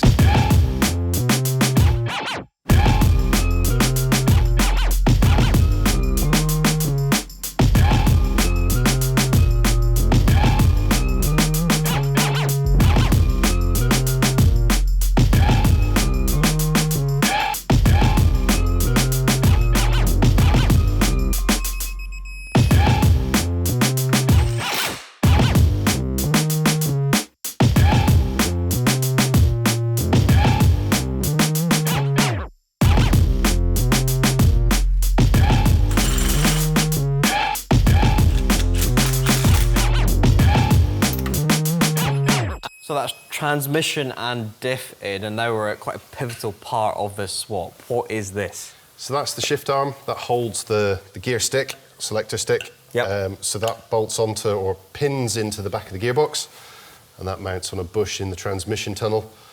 That's an American manual part only. Doesn't fit any other model of car, so this is specific to this build. Okay. And it's quite an important bit for us to have. Sure, so when people talk about an automated manual, is it this with a computer controlling it, or is it something more trick? On this car, it's totally different gearbox. So the computer is doing a completely different shift pattern on the original SMG. On things like the E46, you've got like a hydraulic robot that's doing the shifting mechanism, doing essentially that. Okay. But it doesn't work on this gearbox, hence the cool. change. And then once this is in, I'm imagining prop back in, exhaust back in, And then car down? Some oil and then Some car oil. down. That would be good. Yeah. Cool, let's see it.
Dara, immediately I feel like I'm sitting in a completely different car. You've given me this refurbished steering wheel which feels and looks amazing. Yeah. Love the sort of M-car thread on that. And of course I've now got a third pedal and a gear stick. But I am noticing I've only got one button where there used to be 4 on the old console. So am I missing anything or is it all still catered for? Everything's all still there. You don't need the frosty button for the gear change because that's now going to be your left foot and left arm. How quickly I can move my arm. Exactly. EDC button is your electronic damper control. So I've still got that. That's now in the oddments tray. Okay. So you can adjust or you can turn on the electronic dampers onto either off or 2 other settings. Yep. DSC off is not available on a manual car, unfortunately, which I think is a bit of a downfall of the manual. But then we have the power button, which everything is accessible through the iDrive, or if you just press the M button on the steering wheel. To be honest, when the car was the old transmission, I did just use that. That's all you need. For the power settings, so that's totally fine. Okay, well, while we were away, you were sorting out all the coding, so does that mean the car now knows it's got a manual, and when we start it up, we should be all good? Let's hope so, eh? There's some confidence for you. Right, let's give it a go.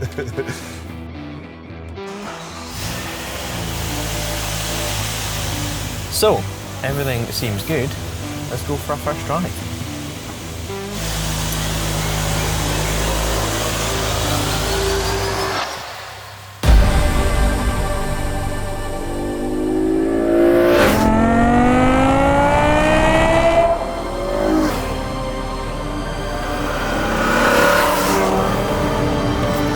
We came, we swapped, but have we conquered? Well, we're on the Isle of Man with the DRIVETRIBE M5 to find out.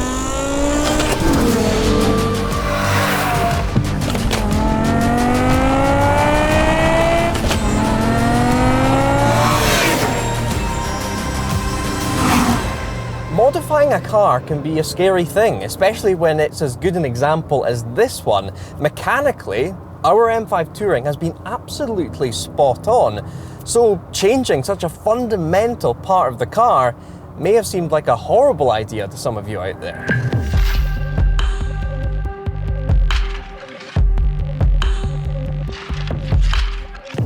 I've seen 2 main comment threads as to how we've messed up switching the SMG box for the 6-speed manual. The first of which is that the SMG suited the M5 and that we've totally changed the vibe of the car. Sure, I've had to relearn hill starts, but I now have so much more control over the car, especially at low speed. You don't need to sit and wait for the onboard computer to figure out what's going on, what gear it should go for, and where the biting point is, which is the slight downside of the automated manual. Now, this is the onboard computer, and it's down to my left foot to find the biting point. By switching our M5 Touring to a manual, it's become a more drivable car, pure and simple. And the second comment is that we've made the car slower. Sure, this used to be a 205-mile-an-hour car. I say used to be because that top speed will definitely have been chipped into by the shorter gears now and the sportier diff. Top speed has come down, but acceleration has definitely gone up. And that means so much more when you're out in places like this. Where in the world, apart from the autobahns of Germany, is top speed a thing? It just does not matter. Acceleration is so much more important.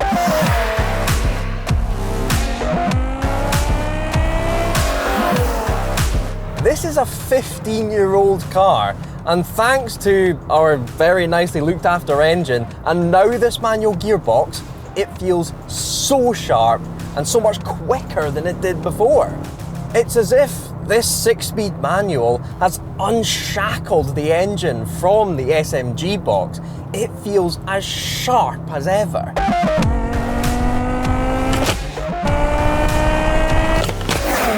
I'll admit, there was a small group of brain cells that were saying that I might have made a mistake by ripping up the roots of this rare performance estate.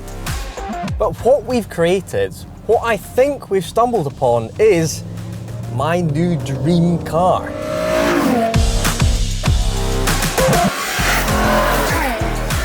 When it comes to analog controls in a car, we seem okay shifting some things from old technology to automatic, like the wiper blades and the lights. So why do we care so much about the gearbox? No one cried when the choke left the dashboards of the car world, but the gearbox creates a crescendo that's only paused by your own mechanical doing to facilitate the next crescendo. And then, if you're on the right bit of road, especially on the Isle of Man, maybe even the next crescendo. Using your hand and your foot, you can make a decision purely in the name of entertainment, enjoyment, and simple, straight-up petrolheadism.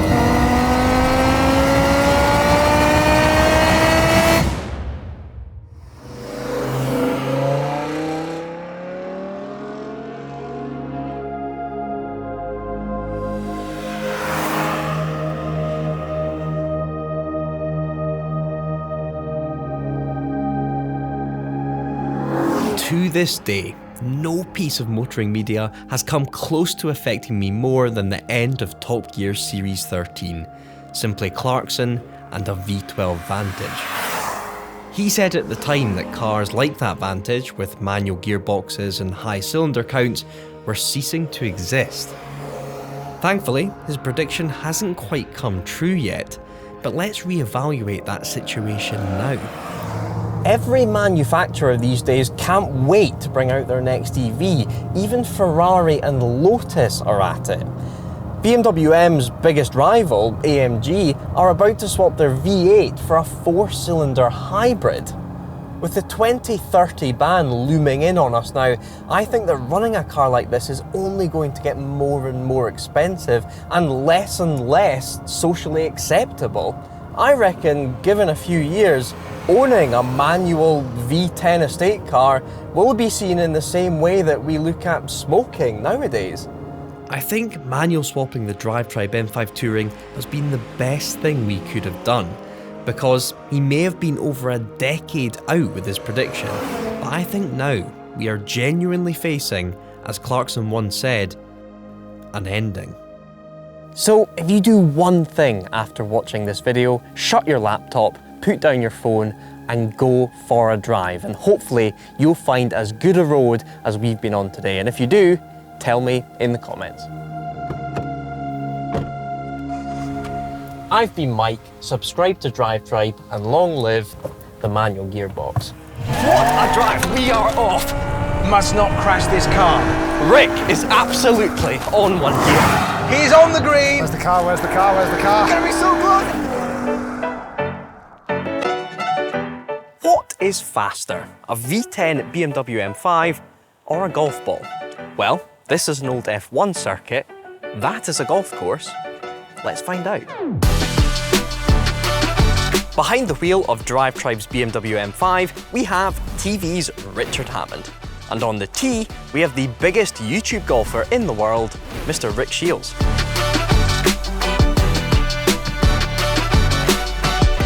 These two titans of media will be fighting it out around here, Aintree.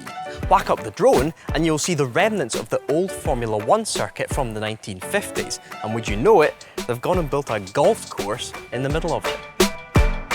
The challenge is simple. Rick has to get this ball into that hole before Richard can complete 2 laps of the track, ending up at the green.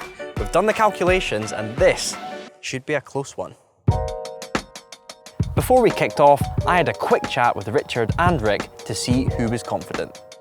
So Richard, you've taken on the Arctic Circle, a Eurofighter Typhoon. Do you reckon you can beat one of these? It's a fearsome opponent, isn't it? I don't know. Well, I've got 518 horsepower. That hasn't. No. It's a ball. This is a V10 engined M5. It is quite a fast travelling ball though. Can I? Yeah, have a look. Right. He's quite good, isn't he? He is quite good. He's what you would call a professional. Would I? Not what you call me in this guy. Right, so that's a slight disadvantage. The driver, in this instance, is not brilliant. That is a good one. I don't know. I don't know how this is going to go. Genuinely. I've looked at the course. I've looked at what he's got to do. And I've got to go all the way around there. But I've got a V10. He's got a stick. Yes, well on that front, you haven't driven our DRIVETRIBE M5 yet. No. What do you make of it? Well, it's a handsome thing, isn't it? It's unusual for anyone to be able to prize the keys out of your sweaty palm, frankly, because this is Mike's baby. I do quite like it. You're never out of it. Well, it's got a V10. Nobody else gets a go on it. Can you try and win, please? You want me to try and win? Yes. Fine. I will give it a go. Thank you very much for making it happen.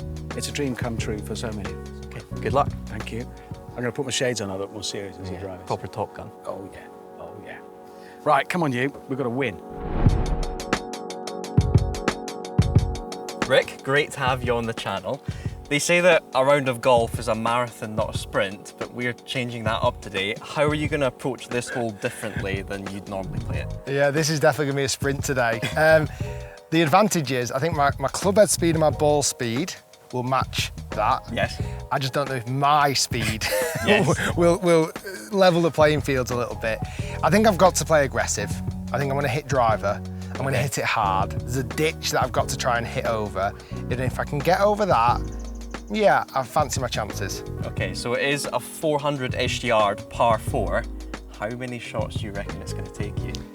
With speed, I'm hoping under 6. Okay. Because I guess there's going to be some errors in there because I'm going to be running and I'm not going to be thinking too much. And that might work in my advantage because I might not overthink it as well.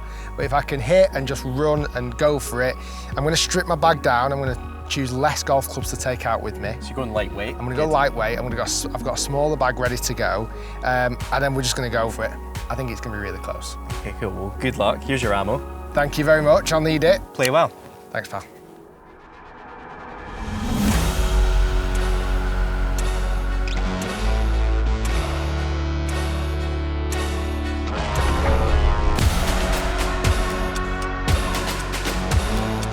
Richard, are you ready?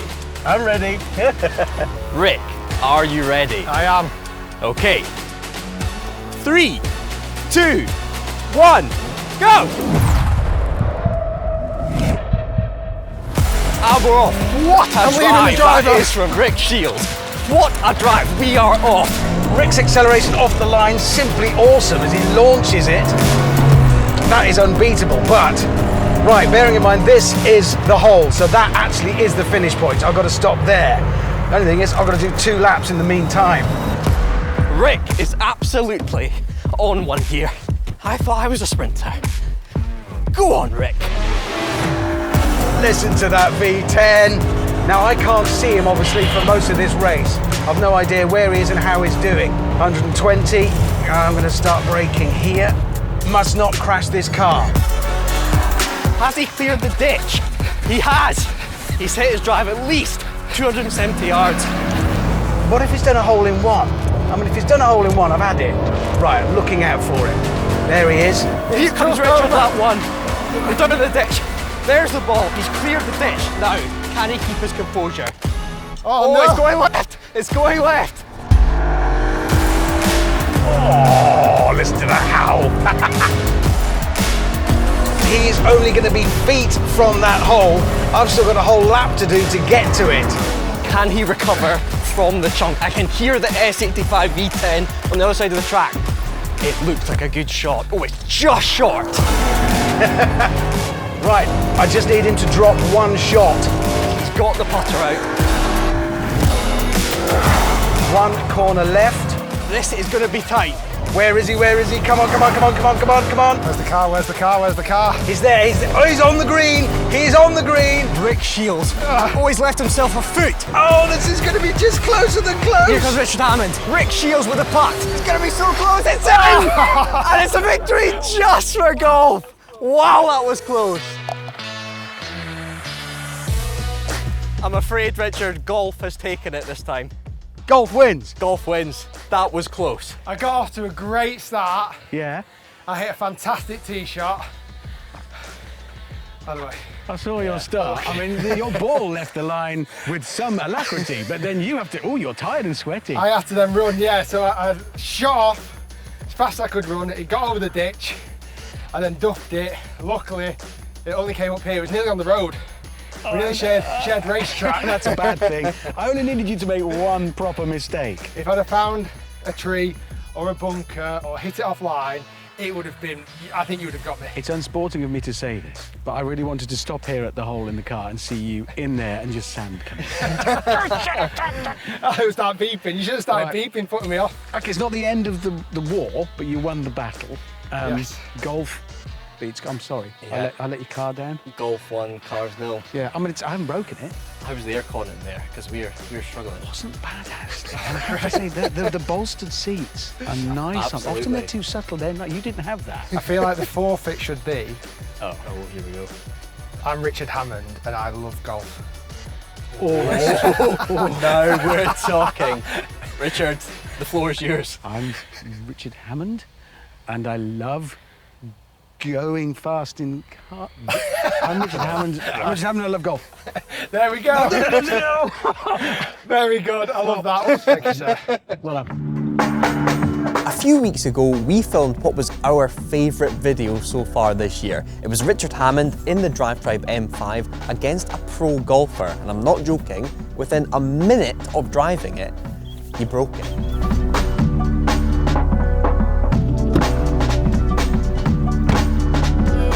From that one day of filming, we ended up with 3 warning lights. I can show 2 of them to you now if I start up the car. So, we've got one saying tyre puncture, there's the first prong.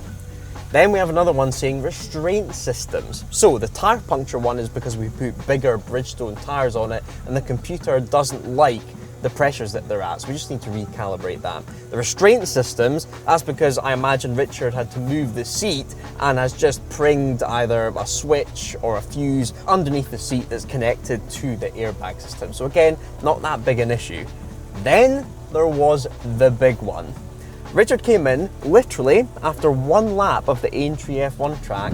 Do not want to have to tell Mike I've broken his baby, but looking a bit sheepish and said, Mike, I've got an engine warning light. Now, in a V10 BMW, an engine warning light could mean end of story. What had happened was the car had just got a wee bit hot. I think it had got to about 105, 110 degrees.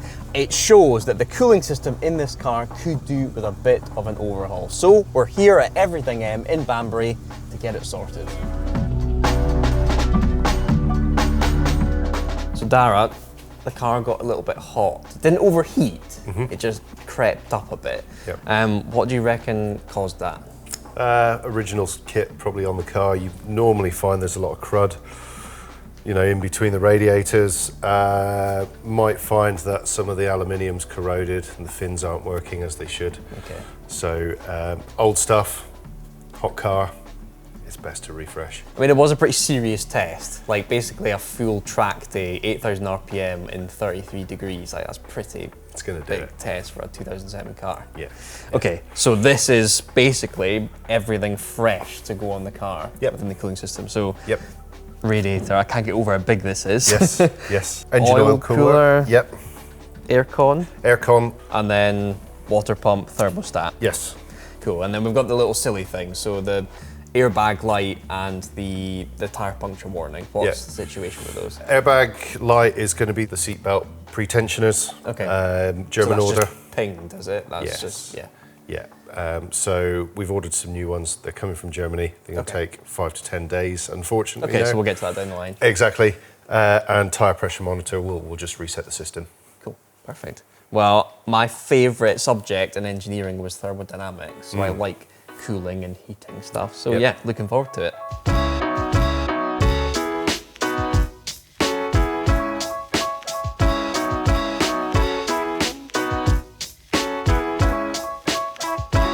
So Dara, what is the process of us getting all of this cooling system out? Okay, so to access this area here, which is your engine coolant, your AC, and then down at the bottom is going to be your oil cooler. Okay. We're going to take the slam panel off, but while we're doing that, what we'll do is draw all the gas out. So you have your aircon, high pressure and low pressure sides available here. So we've got the aircon machine there, which we will plug on, draw the gas out, and then we'll get the slam panel off, take the fan pack out, and get all the coolant out the engine coolant radiator.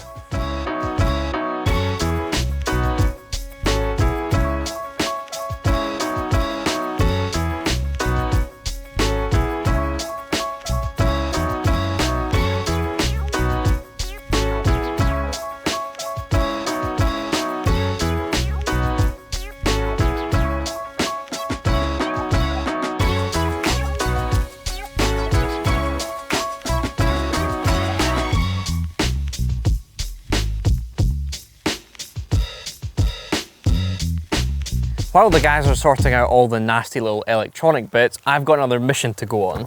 As you can see, the back of the Dodge is full of M5 wheels.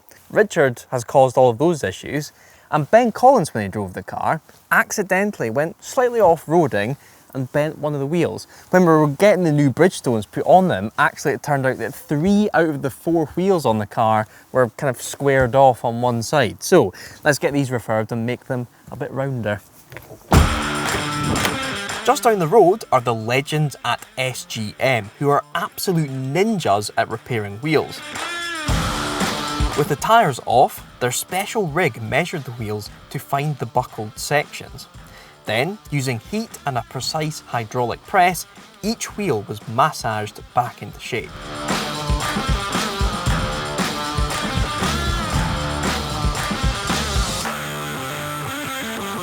Back at Everything M, Dara set about removing the thermostat and water pump, the final bits of original cooling system to come out. Dara, that's everything out of the car now. What can you diagnose from what we can see here? Well, I mean, if you look at the other side of the radiator here, if we just flip her over there, you can sort of see it's full of loads of crud. A bit waspy up the top. Yeah, loads of the core inside here has just sort of degraded and you know it's sort of corroded. So it's not only is it sort of blocking air going through, but it also doesn't have the same sort of thermal efficiency as what the fresh radiator would have. Okay, cool. And then the oil cooler down there? Oil cooler, that's sort of, you know, not terribly bad. It's a bit scabby. Yeah. But the fins don't look as crushed as the ones on the other side of here. No, absolutely. No, it's pretty good. It's all right, but certainly helps to have a nice fresh cooler on there, that's for sure. Yeah, Enzo agrees. What about, so we've got thermostat and water pump here. Yeah, so thermostat, you know, the all of the rubber seal around this is it's turned into like hard plastic. It's really not very nice. Lots of it's broken away. It doesn't feel great either. Yeah, it's old. It's definitely the original from the car. Again, Enzo's, he absolutely hates that. Doesn't like it. Another point is the water pump here. It is fairly worn. You can see it's actually worn into the housing. So all around this area is actually quite worn. So it means it may not have been sealing quite so well. Okay. you know, everything kind of has a knock-on effect from the thermostat to the radiator to potentially the water pump not doing its job at 100% efficiency. So. Okay, so a 33-degree day, it all kind of makes sense that the car got that hot. Yeah, for sure. So tomorrow is going to be all about refreshing this. Is it as simple as the reverse of what we've just done? Yeah, very much so. We'll fit the oil cooler in first. We'll then get the air conditioning condenser in, the new engine coolant radiator in. We'll bleed it all up, and yeah, put the new water pump and thermostat in, and that'll be back up to 100% efficiency. Cool. See you in the morning. Yep, see you then.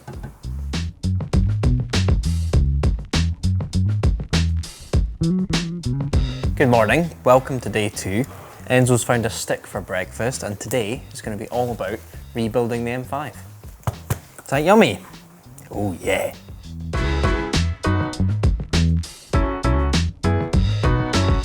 Just before we start the rebuilding of the car, we have noticed one more corroded cooler, haven't we? What's this one here? This is the power steering cooler.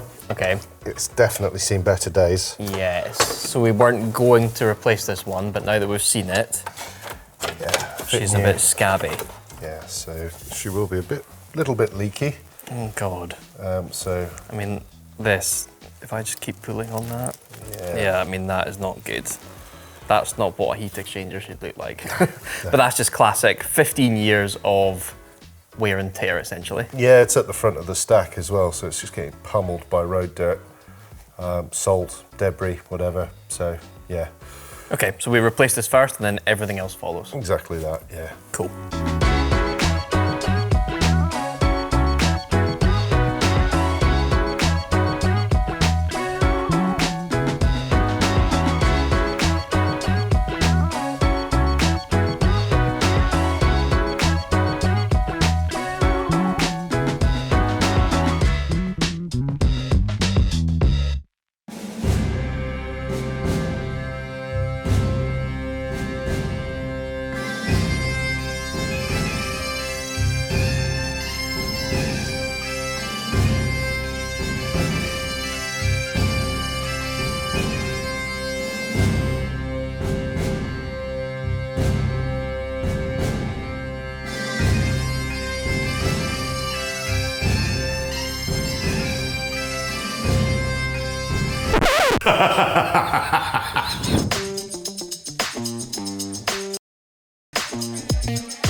So Dara, is that everything back in place? Yep, so all the radiators are in, coolant pipes are on, we've put the rad fan pack in, inlets are on. And we've got oil, coolant and power steering fluid kind of ready to go. Exactly, yeah. Okay. So what's next?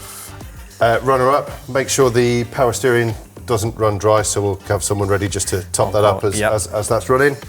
Make sure that start gargling. Exactly, yeah, keep an eye on that to just before it gets warm and make sure that's at the right level. We'll also run the AC, make sure that's nice and icy cold. Once we're happy, we'll button everything up and send it down the road. Cool, start her up. Cool.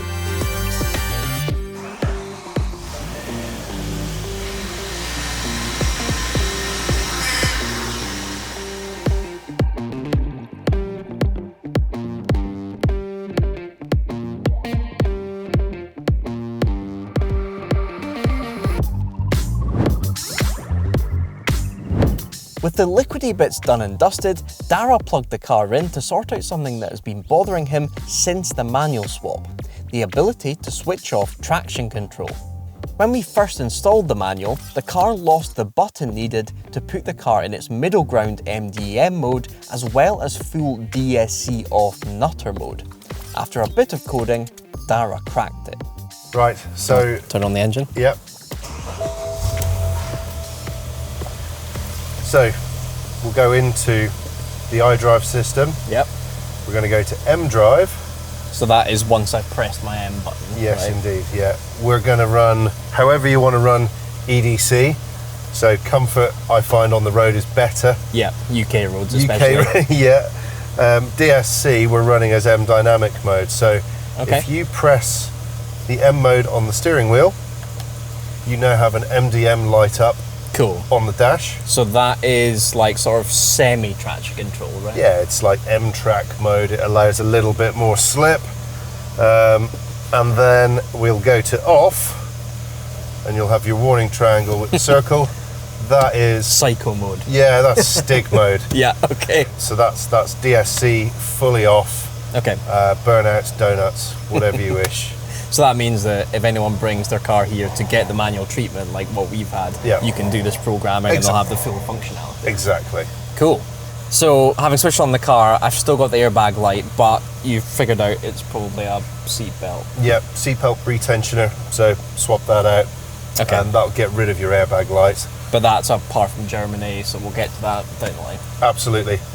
Before we finish though, let's just put you back onto M dynamic mode. Let's do that. Keep you out of the ditch. Well, actually, wait a minute. P400. Can't be having that. No, P500 Sport. Good. Oh yeah, there she is. There you go. Full psycho. Cheers, Dara. No problem.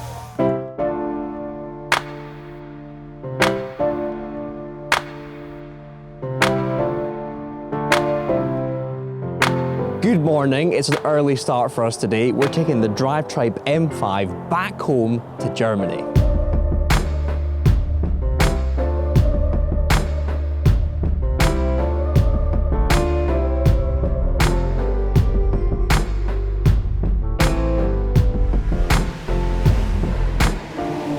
We could not have come to a better place. We've brought it to the Nurburgring, and I'm going to go for my first ever lap around the track with the best tutor in the business.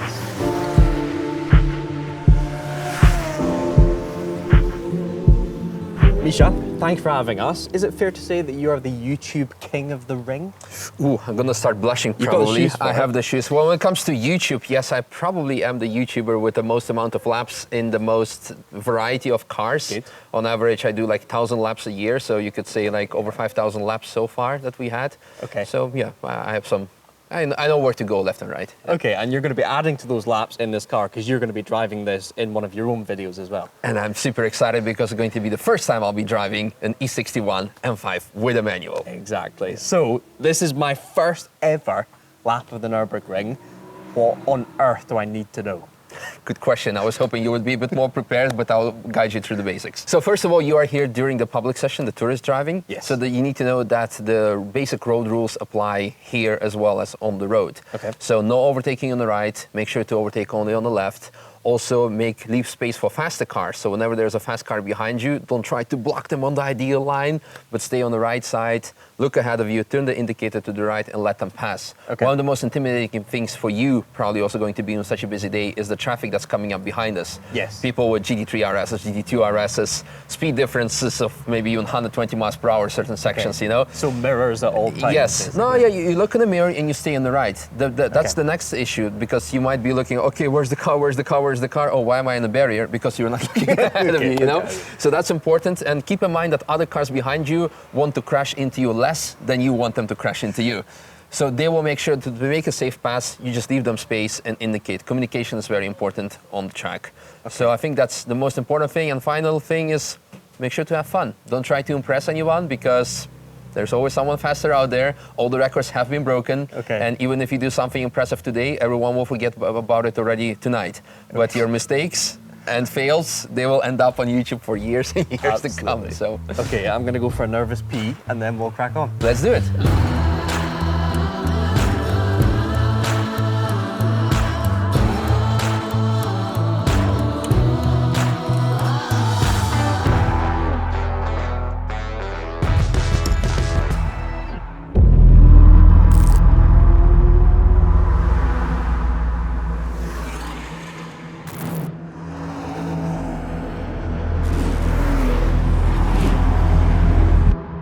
Show your hand. Are you shaking? A bit. I've had a couple of Red Bulls this morning, that's all it is. So this is legitimately just a toll road. It is. This is the toll. It is. You're off. And you're off. That is wild. It's a one-way, unlimited speed limit toll road in Germany. Okay, so once you're through the cones, you can start accelerating. A small speed bump here. and off we go. Now, what I quickly realised is that presenting while tackling the Nordschleifer for the first time is nigh on impossible. All I could do was settle into the car's controls, listen to Misha, and obey his every word while keeping it on the black stuff. Sides in the bottom, start steering to the left curb and right curb. Car coming through, stay right, eyes on the road. And after that, one more car, the track goes right after this, all is good. So 3, 2, 1, here it is, to the middle of the track and on the brakes a bit. Let go, turn left, close to the left side, to the left curb. On the brakes, let go, right curbstone, and towards the left curb and stay left. Before the blue sign, you go on the brakes, and blue sign, you turn in tight to the barrier. Brakes, steer. To the outside gas. Very good, good line, I like. To the right side, before orange barrier on the right on the brakes, stay right on the traffic light. Brakes, more. Let go, turn left curbstone. Closer, and gas. Okay, let's overtake the Marshall car. The track goes right. We're also on ideal line, so it's all good. Eyes on the road. Before sign brakes, so brakes. Let go, turn right curbstone. Very good. To the outside gas. Very good. Going straight to the right side and then staying on the right side. And on the brakes, harder. Let go, turn in left curbstone and brakes. Let go, right curbstone. Fast car behind, eyes on the road. Let him pass. Indicator to the right. Yeah, he's coming through. 3, 2, 1. Now left curbstone. Watch out for the car. Yeah, okay. One more car wants to come through, so let him as well. And then we can go to the left curb. So left curb on the gas. It's a wagon with a cage. That's cool. Yes. Nice. All right, staying left and on the brakes. Let go. Right curb. Very good. To the with some drifting. Left curbstone to the outside gas. Flat. Approaching a high-speed section of the track now, to the middle of the track, on top, steer close to the right barrier and overtake the car. Stay on the gas, all good. And stay left side. Orange barrier, top left is a steering point to the right curb. Lift, bit of braking, let go, right curb. Same steering angle to the outside and back to the right curb. Perfect. Middle, left curb, middle, left curb. That was fluke plat, so yes. That felt good. Appreciate it. Stay on the gas, very good. To the uphill right part of the track. This is the fastest section of the track as well. Upshift. Then to the right side, exclamation mark on the right, braking point, no 5 kilometer sign, and then turn into the left side on the gas. Brake, on the gas to the left side. Stay on the gas, stay on the gas, stay on the gas, stay on the gas, don't lift. Very good. Stay left, end of the curb, hard braking. Brake, hard. Very good. More, downshift third, turn. Right curb tight, not too much on the, what the f***? It was a brake cooling duct or something on the track. 2 cars behind. One more coming through. After that, one more. Track goes left. Eyes on the road. Don't look in the mirrors. And 3, 2, 1. Okay, right curbstone. Then straight to the left side. Overtake. Go past him. Then to the right curbstone. End of the curb. Turn into the left curb. Maintain acceleration. Speed is good. To the right curb. Right curb brakes. White sign. Turn left. Brakes. Let go, left, over the curb if you want to. Full curb, let's go! Yes, done deal. Yeah. Right curbstone, to the outside, straight for the blue graffiti on the wall. And brake straight, go close to it, close to it, close to it, and left curbstone. Very good. A bit dodgy gear change there, Yeah, but no problem. Right curbstone, and on the gas to the outside. Very good, flat. Good. We didn't go straight to Adenauer Forst, so we're not gonna end up on YouTube. At least not on someone else's YouTube. Okay, straight to the right side of the fence, fast car behind, eyes on the road, 3, 2, 1, coming through, brakes, let go, turn in, left curbstone, all good. And to the outside, or stay left, brakes, left curbstone, maybe we get to pass the Mito. Track goes right after this, so eyes on the road, be prepared, and you stay on the left side, 8 kilometer sign brake, and brakes. Stay left, left, left, more braking, more braking, more braking, we're staying on the outside, it gets very tight here. Gently, gently, gently, gently. Eyes on the road, flat, go. Overtake. And brakes. Let go, left curb, car behind. So right curb, and after that stay right to let him pass. Very good, perfect. On the brakes, let go, second right curb. So to the right curb and to the outside on the gas, go. Then staying left. Brake. To add to the assault on my senses, this was the first test of the car since the cooling system had been completely renewed. So you can see my eyes darting down to the temperature gauge every so often to make sure the car was operating comfortably. White line goes left, you go right, so a bit more closer left. And now you have a nice turn in, staying right. Brake hard, stay right. more braking, let go left curbstone. To the end of the concrete wall, opening up, back to the left side, staying left, very good. Tap on the brake, let go right curb, and to the outside left, and on the gas. And back to the right side, very good. So staying right, the left-hander, Lauda links ahead of us. It's a flat-out corner, so if you're comfortable enough, feel free to stay on the gas, but don't lift mid-corner. So gas, left curb, very good. Staying left. On the brakes, hard, staying left, stay left, stay left, stay left, stay left, stay left, let go, stay left, right curbstone. At the curb, flat to the outside, go. Perfect. Fast the car behind, staying right, let them through. It turns out the guy in this E46 was a big DRIVETRIBE fan and therefore hung about to briefly check out our touring. Goes left 3 times, move over left now, stay on the gas, maintain acceleration, 1, 2, number 3, go straight to the right, stay on the gas, and left-hander also, stay on the gas, left curbstone, very good, right curb, perfect. And going straight, some debris on track, so pass it on the left, very good. And towards the right curbstone, then straight to the left curb to the right curb, stay right at the right curb on the brakes, end of the curb, turn in, ignore the cars behind, let go, and left side.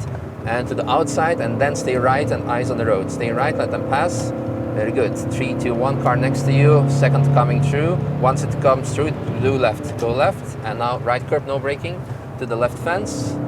So left side, beginning of the left curb on the brakes, stay left till the end of the curb, brakes, staying left, a bit more braking, let go, right curb.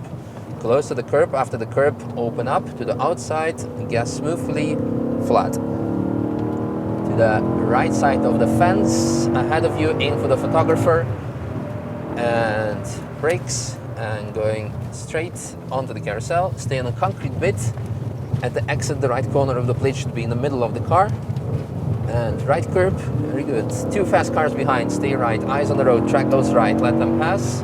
You're coming through, next to you, very good. The second one, and brakes a bit, let go, left curb gas, and right curb. At the right curb, brakes, end of the curb, turn into the left curb.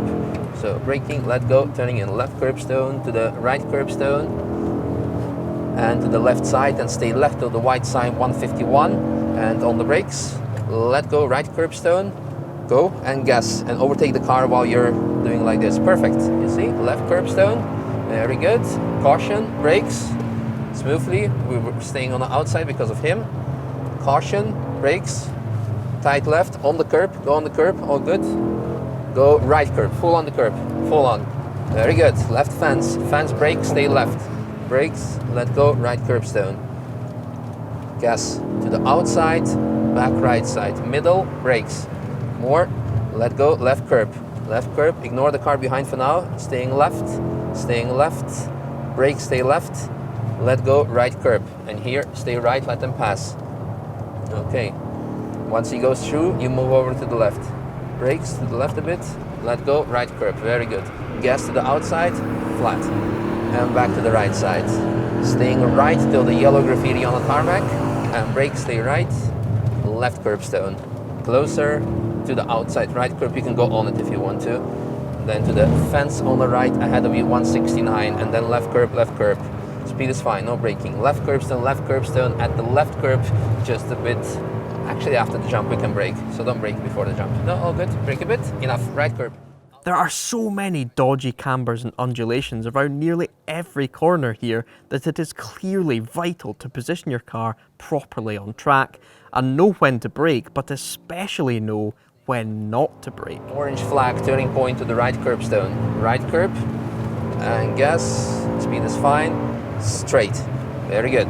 Right curbstone to the left side, middle of the track, very good, very good, very good. Brake straight to the left side, more braking, let go right curb. Staying right, very good, and it's yellow. So slow down here. Yellow light is 100 kilometers per hour, 60 miles per hour. Okay. We just stay right the whole time now? We probably stay left because they're doing something here on the right, so slow down. Yeah, so it looks like they're actually done with their job, hopefully. Mini carousel? Yeah. As you can see, Misha is an unreal driving coach. His incredibly calm, clear instructions, coupled with his simple hand gestures, really settled my nerves and made sure I got the most out of this first lap. Stay right. Bloody hell. And a big traffic jam, again. This place makes Silverstone seem poncy. Like, that is unbelievable. Thank you so much. You're welcome. Hope you enjoyed. Holy crap. I'm glad I had you there, because having mirrors plus all those curves and corners. And also traffic, so I could tell you when something is coming up behind. God. Yeah. But was it more or less intimidating than you thought? How was it for you? It's actually, it wasn't quite as intimidating, but I think purely because you're here. Like, if I was doing that by myself, holy mother. Yeah. And I've got PTSD from cars overheating, so I was constantly dotting down. Yeah. It's good, we're all good, but I have to constantly like check, just my OCD has me going there. But wow, some of those sections. And it's funny, the what's the corner? The jump and then the right? Flansgarden. I was convinced watching all the videos that I was definitely going to brake before the jump, but I'm glad you said. Yeah, like, we were not going fast enough to brake before the jump, so because you braked slightly before that, so the speed was more than enough. We could have even taken it at the speed without braking, but it's always be safe than sorry to settle the car. Cool. So it was good, very good. I like your driver inputs. Like you're smooth. When you need to brake, you brake actually properly. You don't ride the brakes. It was very good, and you're safe with traffic. You're not intimidated by others. You let them pass, and then you move in. Yeah. And like on top of like when we were following E92 M3, and you were actually quite confident of doing the line and overtaking them. I think it was that guy actually. Yes. No, it was nice. It was nice. It was very good. Misha, thank you so much. Thank you. That was amazing. It was amazing. I enjoyed as well. The noise and the beautiful drive, beautiful track, beautiful people. Awesome. Thank you for taking me along for this trip. Sweet. I'm about to drive a condemned car.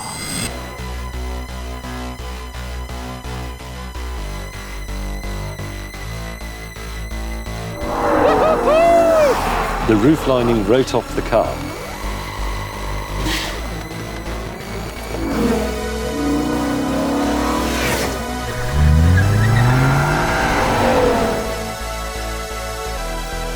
Our magnificent BMW M5 Touring V10 manual is going.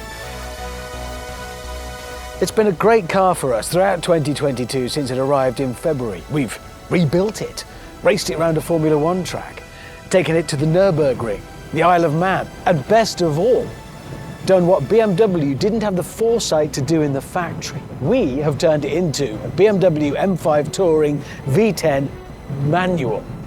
Oh yeah.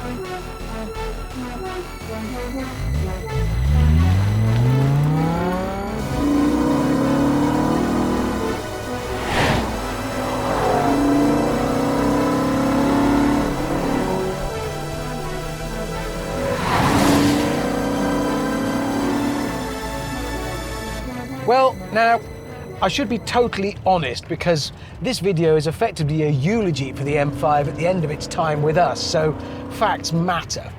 I say raced it around an F1 track. It was the old Aintree F1 track, and I raced it against a golf player. It's a long story. And I say we've rebuilt it. I'm exaggerating a bit. You see, we got it cheap as a category N because there had been a small fire at the rear. I love that phrase, a small fire. Nevertheless, there was some work to do to put things right after the slight conflagration at the rear. Then we had to address all the known faults with these cars. Rod bearings can go, throttle actuators, things like that. So all of that done, Mike then got bored, which is dangerous, and decided he knew better than BMW, and what they should have done is turn out an M5 Touring V10 manual. And that's what he produced, and to be fair, he's done it, and it works. I love the M5 Touring anyway. I like the sort of blend of rugged practicality and performance of an estate with a V10. It's got 511 horsepower, slightly more than usual, due to carbon intakes, but the main story obviously is that gearbox, and it takes it to the next level. This is a no-nonsense approach to going like hell. It plays well to the strength of a German-built car. The engineering quality and integrity, and just swapping cogs manually just accentuates that whole feeling. And then there's the noise.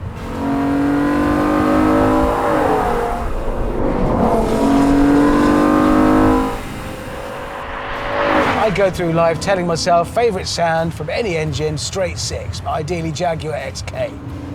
Until every time I get into a V10, which isn't often, there aren't many, and then you hear that, it's not a silky noise, it's bloody cross.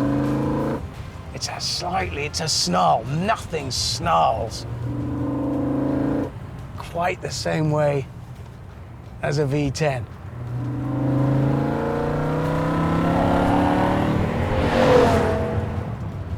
I love an estate car. It's the same footprint, it's the same wheelbase. So really, apart from a little bit of extra weight hanging over the back on top of what would be there if it was a booted saloon, it's not going to change things dynamically, and there's just something a bit devil-may-care about it. Yes, I can pop the dogs in the back. They'll end up pressed up against the back window, like that, because it's a V10 manual. I love a fast estate. I was working at Renault in the press office during my brief stint in the industry on the other side of the fence, when we were touring car racing, and when Volvo raced the T5, wasn't it, the estate? God, that was great. They were my heroes. I wanted Renault to race a Laguna estate. What are you saying, Richard, you stupid little man? That would not work. No, it wouldn't have done, but I thought Volvo was so heroic for that. It was brilliant. This is a BMW M car from an era when M really stood for something. It still does, but it's been through so many incarnations. Now, it's not difficult to tell if it's an M car. There's enough scoops and spoilers and slats to give it away 100 miles distance. Back in this day, it's a little bit more subtle about it. I kind of like that it's satisfying. Obviously, there are also those cars with an M badge on it when it is literally just adorned with a badge. That's unforgivable. This, though, this is a proper M car. There's enough visually to tell you, oh, hello, and then listen, look, feel, experience. Wow. In a way, it's quite a green car, this. The carbon footprint created by its manufacturer is 15 years in the past. And yet, in another way, it's not entirely sustainable. We've struggled to get over 16 mpg, even driving it normally. I brought it here to Wales for two very good reasons. One, the roads are magnificent, worthy of the car. And two, they can be a romantic lot, the Welsh. And I mean that affectionately. They have a propensity to be sentimental even, which is appropriate because this is farewell to our M5 manual touring, the car that never was. And in fact, there is now no car like this anywhere. A naturally aspirated V10 engined estate, especially with the manual gearbox. And in fact, by mid-23, there will be no V10 engine cars being made by anyone. Which makes me sad, because a V10 has a purposefulness. Oh, listen to that. It's not designed for silken power or to be impressive when you open the bonnet. And it makes a noise that tells you that. This is not a pretty noise. I bloody love it.